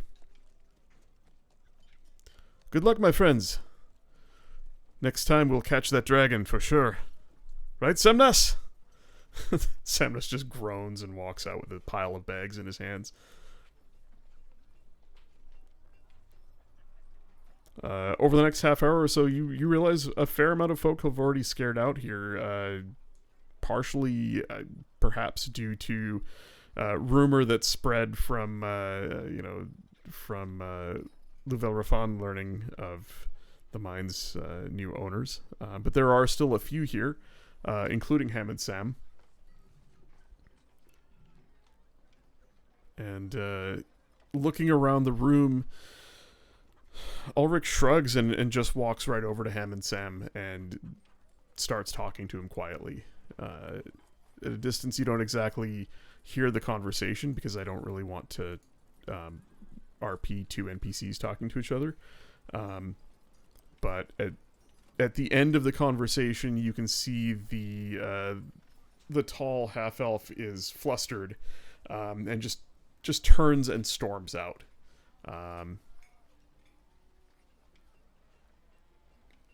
Ulrich looks around the room for others to speak to, kind of not really seeing that many here. He just walks over to the rest of you and he says, that did not go as well as I thought it would. There's a lot less people here than there were last night. I've noticed that. I can't help but think word has already gotten out. Is that what caused that man to be so upset? Well, I mean, from my time in Tralamar, I know him well enough, and he knows me by reputation at least. So I thought it prudent to just tell him bluntly that that the mine's already found investors and Tralamar's interests would lie elsewhere. So I suppose we'll see what happens of that. Well, maybe it's for the best. Perhaps. I have a letter to write back home that I hope reaches there before he does.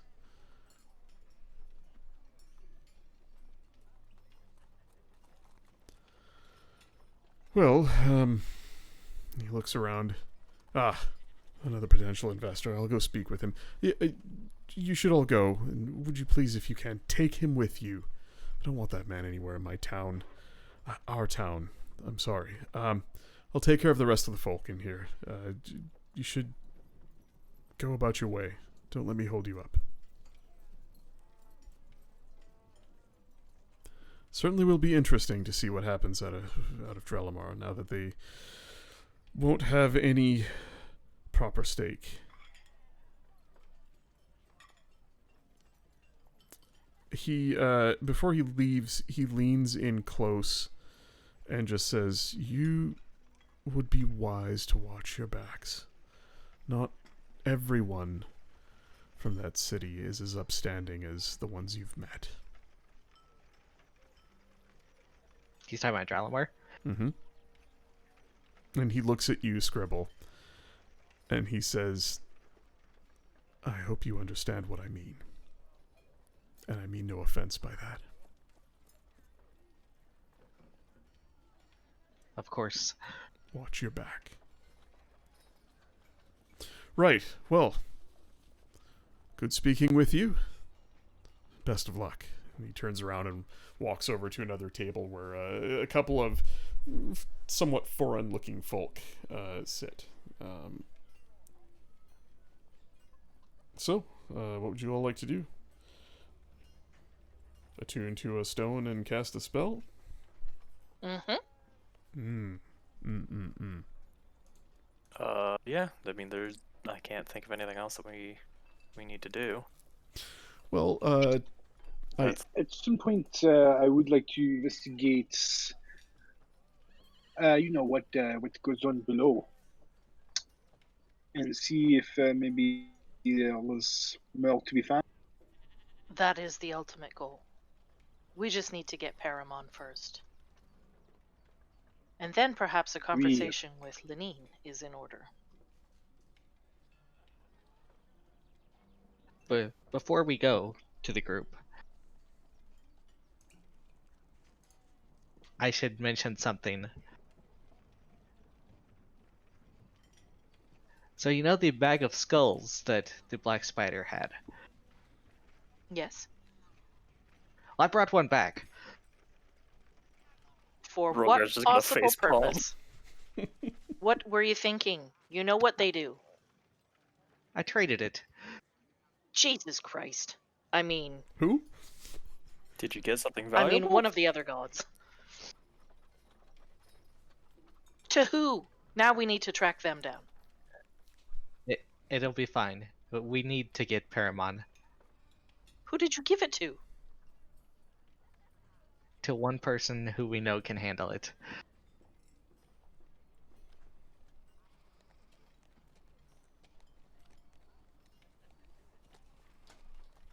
I'm gonna insight check. Do I have any idea who he's talking about? Well, make an insight check.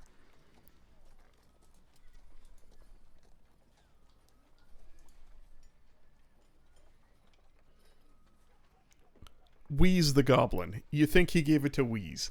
No, I don't know. Scribble. I mean, With that, I think she'd probably know. yeah, like he's not really being deceptive, right? He's just not outright saying it. And I feel like a 16 is enough to tell. You have a pretty good idea. Yeah, I mean, who it should he gave be. it to. Yeah. I mean, you, the player, heard who he gave it to, so I'll let you Yes. decide if 16 is enough for Lunalia to know. Yeah, she'd have a pretty good idea. Meanwhile, Wheeze is running around with a skull on the end of a stick, leading an army of skeletons. Goblin skeletons.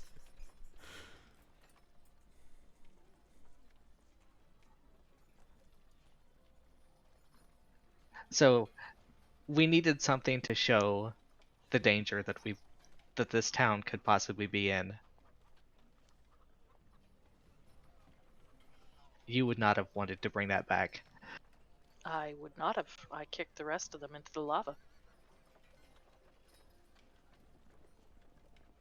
They can help us put the puzzle back together of someone's head, possibly.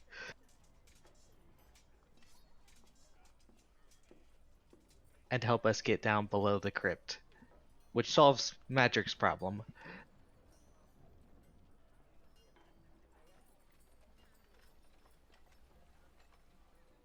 Madrick kind of perks up at the sound of his name. What? We're gonna go gather the old man, bring him back, solve your problem, and then you can go live your life however you want. Hopefully mortal your life. last. Good. Fuck. Are we going? Right now? Yeah, she would have been attuning over breakfast. Or do I have time for a drink? No, no drinks. So how many like how much do we need to charge the stone? It's The got stone one are- charge in it. Yeah, I'm looking at your character sheet, and it showed up with 2, but it has 1. It has one charge, yeah. But to possibly come back, or We'll have to charge it to come back. yeah, that's what I'm asking. Like how many charge? Like Yeah, I don't so remember to add a charge to it, it contains a 7th level spell. To add a charge to it, Lunalia plus up to 2 other people would need to sacrifice 7 total hit dice into it, and you basically spend them the same way you would to regain hit points, except you spend them to damage yourselves. So you cross them off the same way you would to gain hit points, but you instead subtract the hit points that you roll from your current HP and your max HP, and the hit to your max HP lasts until a long rest. So, like, for one person to spend 7 hit dice, first of all, none of you have 7 hit dice to spend. But if you were to spend, like, 6 hit dice, it could nearly kill you if you rolled high. And you would have, like 10 hit points for the rest of the day. So it's a big sacrifice. Blood magic is and this is a custom homebrew thing that I've been using for a while. It's a big sacrifice, but it basically allows you to, if you know how to cast blood magic, or if you have a device that has a spell stored in it, it allows you to cast something above what you could normally cast at the cost of, at the cost of harming yourself, possibly grievously. So, Lunalia plus 2 other people would need to offer 7 hit dice total into it. Yeah, I mean, spread around, it's not too bad. It's something that you'd want to do at the end of the day when you know you're going to be safe and get a long rest. Mm-hmm. Yeah. I just need 30 seconds. I'll be right back. Yeah, so I mean, the question is, do you guys want to do that today, right now, and then also go and be short some hit points, or do you want to wait one more day and put a second charge into it so that you could go, and then if you had to in a pinch, you could come back right away? It currently has 1 charge in. Correct.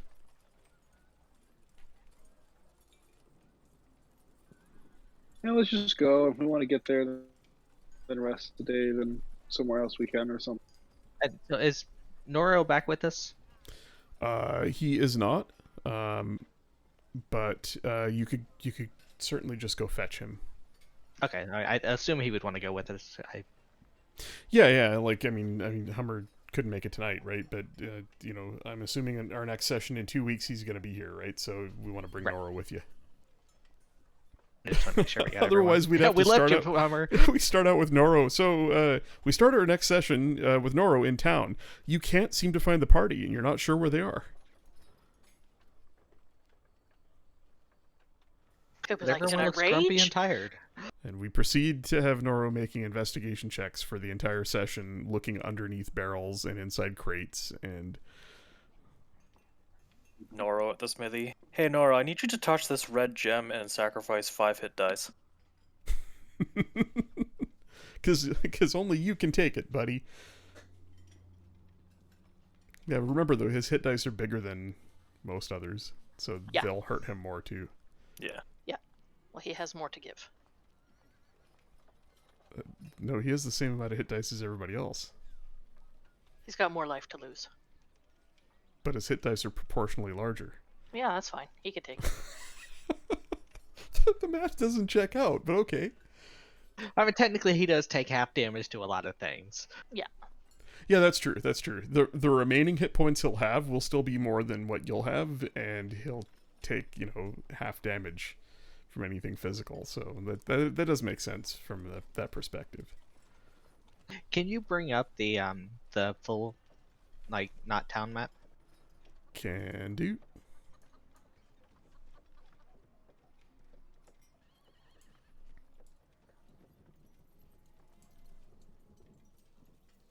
So what I was kind of wondering, like, if we teleport to the castle, Mhm. like, how much time is that? Would that put us ahead of Ham and Sam leaving Phandalin? 2 days, isn't it? It would put you at the castle 2 days. Yeah, so I mean, just 5, 10, 15, 20. So you guys left Fandolin. The last time you went there, you left Fandolin. Sorry, the first time you went there with the Red Brands, you left Fandolin and you camped the first night here at the meeting of the Fandolin Trail and the Low Valley Road. You then traveled 5, 10, 15, 20 miles, and you reached that lookout rock here at the end of the second day. But it's only an hour or so from there into the forest to the castle, so you can make it in 2 days, no problem, at a normal pace. Well, what I was wondering is if I could offer Ulrich to deliver the note that he was hoping would get there ahead of. Oh, actually deliver the note to Dralamar. Yeah. I mean, yes. But I wasn't sure logistically how the map worked out, because I Well, forgot I what mean, exactly it looked like. I mean, and it occurs to me that I was pinging the map as the stream account and not the DM, so I hope you saw me doing that. Yes. Oh, now I see it. But yeah, I'm just looking at the distance to Dralamar, and I think it was a total of 5 days. 5, 10, 15, 20, 25. Yeah, it is, I think it's a solid 4 days between Dralamar and Fandolin, 4 to 5 days, depending on your pace. I guess, but I would be on foot probably if I tried to go. Yeah. Are you thinking of, like, you guys go to Cragmaw Castle and then you head north to Dralamar to try and beat him there, or? Yeah, I was thinking of like me, or maybe me and someone else tried to beat him there to Dralamar to deliver the note. Since he seemed What note? concerned about it. Ulrich wanted to deliver a letter to Dralamar to arrive before Ham and Sam. The other thing is you could just assail him on the road and slow him down, or Why do we need to get there before Ham and Sam? you don't. The letter that Ulrich was going to send to Dralamar, he was hoping would arrive before Ham and Sam. Sorry, I'm confused as to why. Do we have this guy We pegged don't as a know bad why. guy? Ulrich just said he hoped that this letter would arrive before him. And he told us to watch our back.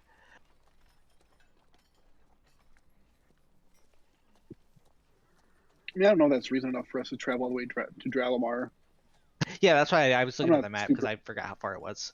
Yeah, I mean, I'm probably getting a little meta about it, but his concern is more that the town under his leadership and based on his communiques with Dralamar and his ties to Dralamar as a former military, he's managed to pull some strings and get some people and some money sent to Fandolin from Dralamar to sort of protect the interests of this area. And he's worried that now Dralamar, receiving confirmation that there is no way they'll get a stake in this mine, may just cut off Fandolin. Okay. And he's looking to plead with them that no, really, it doesn't matter who owns the mine. It's near enough to you, and it's a strategically important asset in your area that you really should pay some attention to this area, put some guards here, help build up Fandolin. Look at what happened the last time somebody decided to attack this mine and it fell. This entire region was lost for decades. That's kind of more his concern is, Okay. like, it doesn't matter if you own this mine or not. It's still in your backyard. You should pay some attention to the area around it and keep it safe. Oh, okay. I thought by you saying it was like a very, like, he was really worried about something. He's worried about the well-being of the town. He's worried about the well-being of the town as the person in charge of looking out for them. And that's mostly what it's about. The watch your back part is just, he doesn't really trust nobles to all be above board. Okay, that makes sense. And Don't go and announce you own the mine. Scribble would probably get that too. Being from Dralamar and maybe having seen the seedy underbelly of it, is, you know, there's a lot of people a lot worse than Halia, willing to do a lot worse, to, you know, get back at somebody for, you know, stealing a deal out from under them, or that sort of thing. So. Okay. Yeah, never mind then. No, but it's good that you're thinking about how to use the new toy. So I guess the big question is, are you guys gonna charge this thing up at all, or are you just going to go with the one charge? Because For me, I feel like we could go now.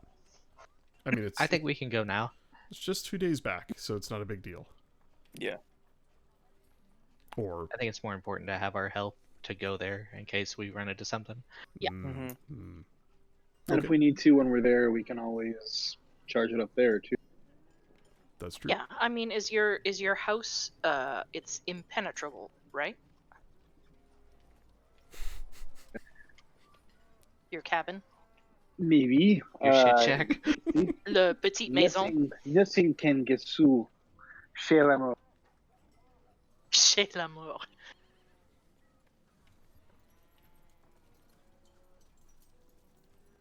Yeah, then you know that's fine. If we have to, I guess we could throw up the petite maison and rest there for the night, charge it up. So yeah, she'll go out to the village green because she shouldn't have that much time left to attune. What are you detuning? I don't need to detune anything. Oh, nice. Nice. I see that. Yeah, so the teleport spell, 7th level spell, big stuff. Just having a look at the table here for that spell. Is there a way to open this in a separate window? I don't see it. Come on, D&D Beyond, you can do it. What are you trying to look at? I'm trying to open the spell from the character sheet in a window of its own, and it's just not entirely possible, so I'm just gonna go look it up in my spells list. Oh, so I can just send a link to the chat. There we go. The destination you choose must be known to you on the same plane of existence. Your familiarity determines whether you arrive there successfully. The DM rolls a D100 and consults the table. All right, so you all gather together with Madrick and double check that you've got everything you want. You fetch the unusually quiet Noro from Dahlgren's smithy. Still with the sword in hand, he joins you. Can we just stock up on the provision points things? Yeah, and actually, I really didn't. I've still got you listed at 10. I didn't remove any because you really only traveled a day each way. I guess I can probably knock it down to 8. You traveled a day each way. Do you want to Okay, stock we're still up at 8, more that's than fine. 8, or? No, I think if we're at 8, we're good. Yeah, you traveled a day each way, and then your entire time there, you stayed at the Rock Seekers camp, which was well stocked. So, as Lunalia holds the stone in her hand, I'm guessing you hold it in your hand. You haven't affixed it to anything, right? No, I'm not going to affix it to anything. I will just hold it. Okay. As you hold the dull, dark stone in your hand and focus on the crimson glow from deep within it,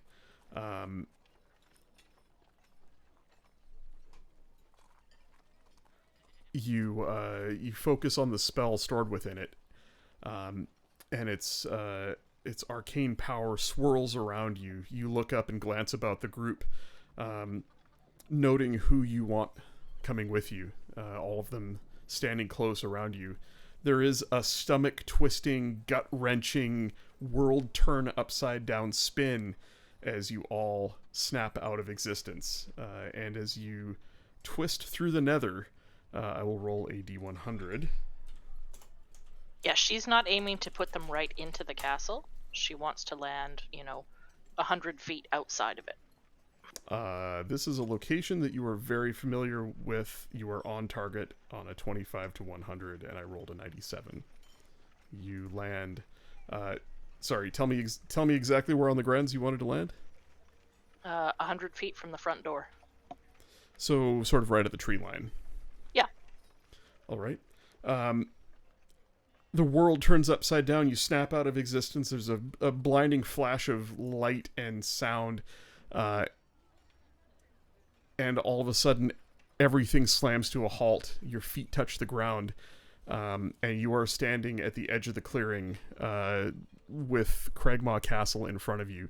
A wide clearing where the trees of dense forest fall away to brambles, brush, and tall grass. Low rolling fields come up to a castle, or what was once a castle. You see foundation, you see a massive pile of rubble. The remnants of a tower that you don't recognize as part of this castle. Looks like it was dropped on it from a high distance. There is hardly anything left of this place other than rubble. The only piece that stands is the outbuilding, the small single-story tower where once the owlbear was kept locked. The rest of the grounds are just a shattered mess of stone. And standing 50 feet or so away from this pile of rubble is a massive, huge, filling half the space between the tree line and the rubble of the castle itself, ancient green dragon. Oh, good. It doesn't Well, see great. you. It is pawing at the remains of the castle, sort of around the edge. And as it does, you see a shimmer of red, a bubble over where the castle once stood. As the dragon sort of paws at the rubble, moving what it can reach aside. This red bubble shimmers. The dragon roars and pulls her hand back, and you can see her claws are smoking. And I think that's where we're going to end tonight. She can't get in. Nope. Yeah, how the shit are we? Well, you've been in there Gonna run before. by. That's true. Oh, we'll just kill her and then go in. Yeah. So, when you teleport, what happens to a wagon? Well, it would come with it. Does it come too? Yeah. It's If he's holding on to it, I guess. It's usually anything that those, like, it doesn't say, but it's usually anything that they're carrying, right? Like, it's like if you're holding onto the wagon, it's like if you're holding onto a sword, it goes with you. Oh, okay. I mean, his wagon he's got a fucking bag of holding that all of that shit would fit in. He's just weird and likes to drag it around in a little wagon, so I'm not going to penalize him for having flavor. The books need fresh air. You be able to access it. Yeah, fresh air, a little bit of rain, got to keep those pages moist. Well, it's like you reach into the bag of holding and you have to know what you're after. It's much easier to just look at a stack of books and go, Yeah, like he'd be dumping it out on the ground all the time. You might as well just carry him around in the open. Exactly. Exactly. Listen, Exactamo. he stuffs all the books into his bag to let a bird sit down on the books and potentially smear bird shit on them. I'm sure he doesn't care. I like the insinuation that Scribble just shits wherever he's sitting. Yeah, like, hold on here. I'm 12 years old. I'm potty trained. I just don't do it. House. He's just perched on the Scribble edge of the shits wagon. where he wants. He's just perched on the edge of the wagon, shitting in it. Ah, shit, where I won't. Oh boy. Well, that was fun. Reminder: we won't be on next week, but we will be the week after. Hopefully with our buddy Hummer back with us. Thanks everybody watching from home. Good times as always, and we'll go ahead and end the stream there.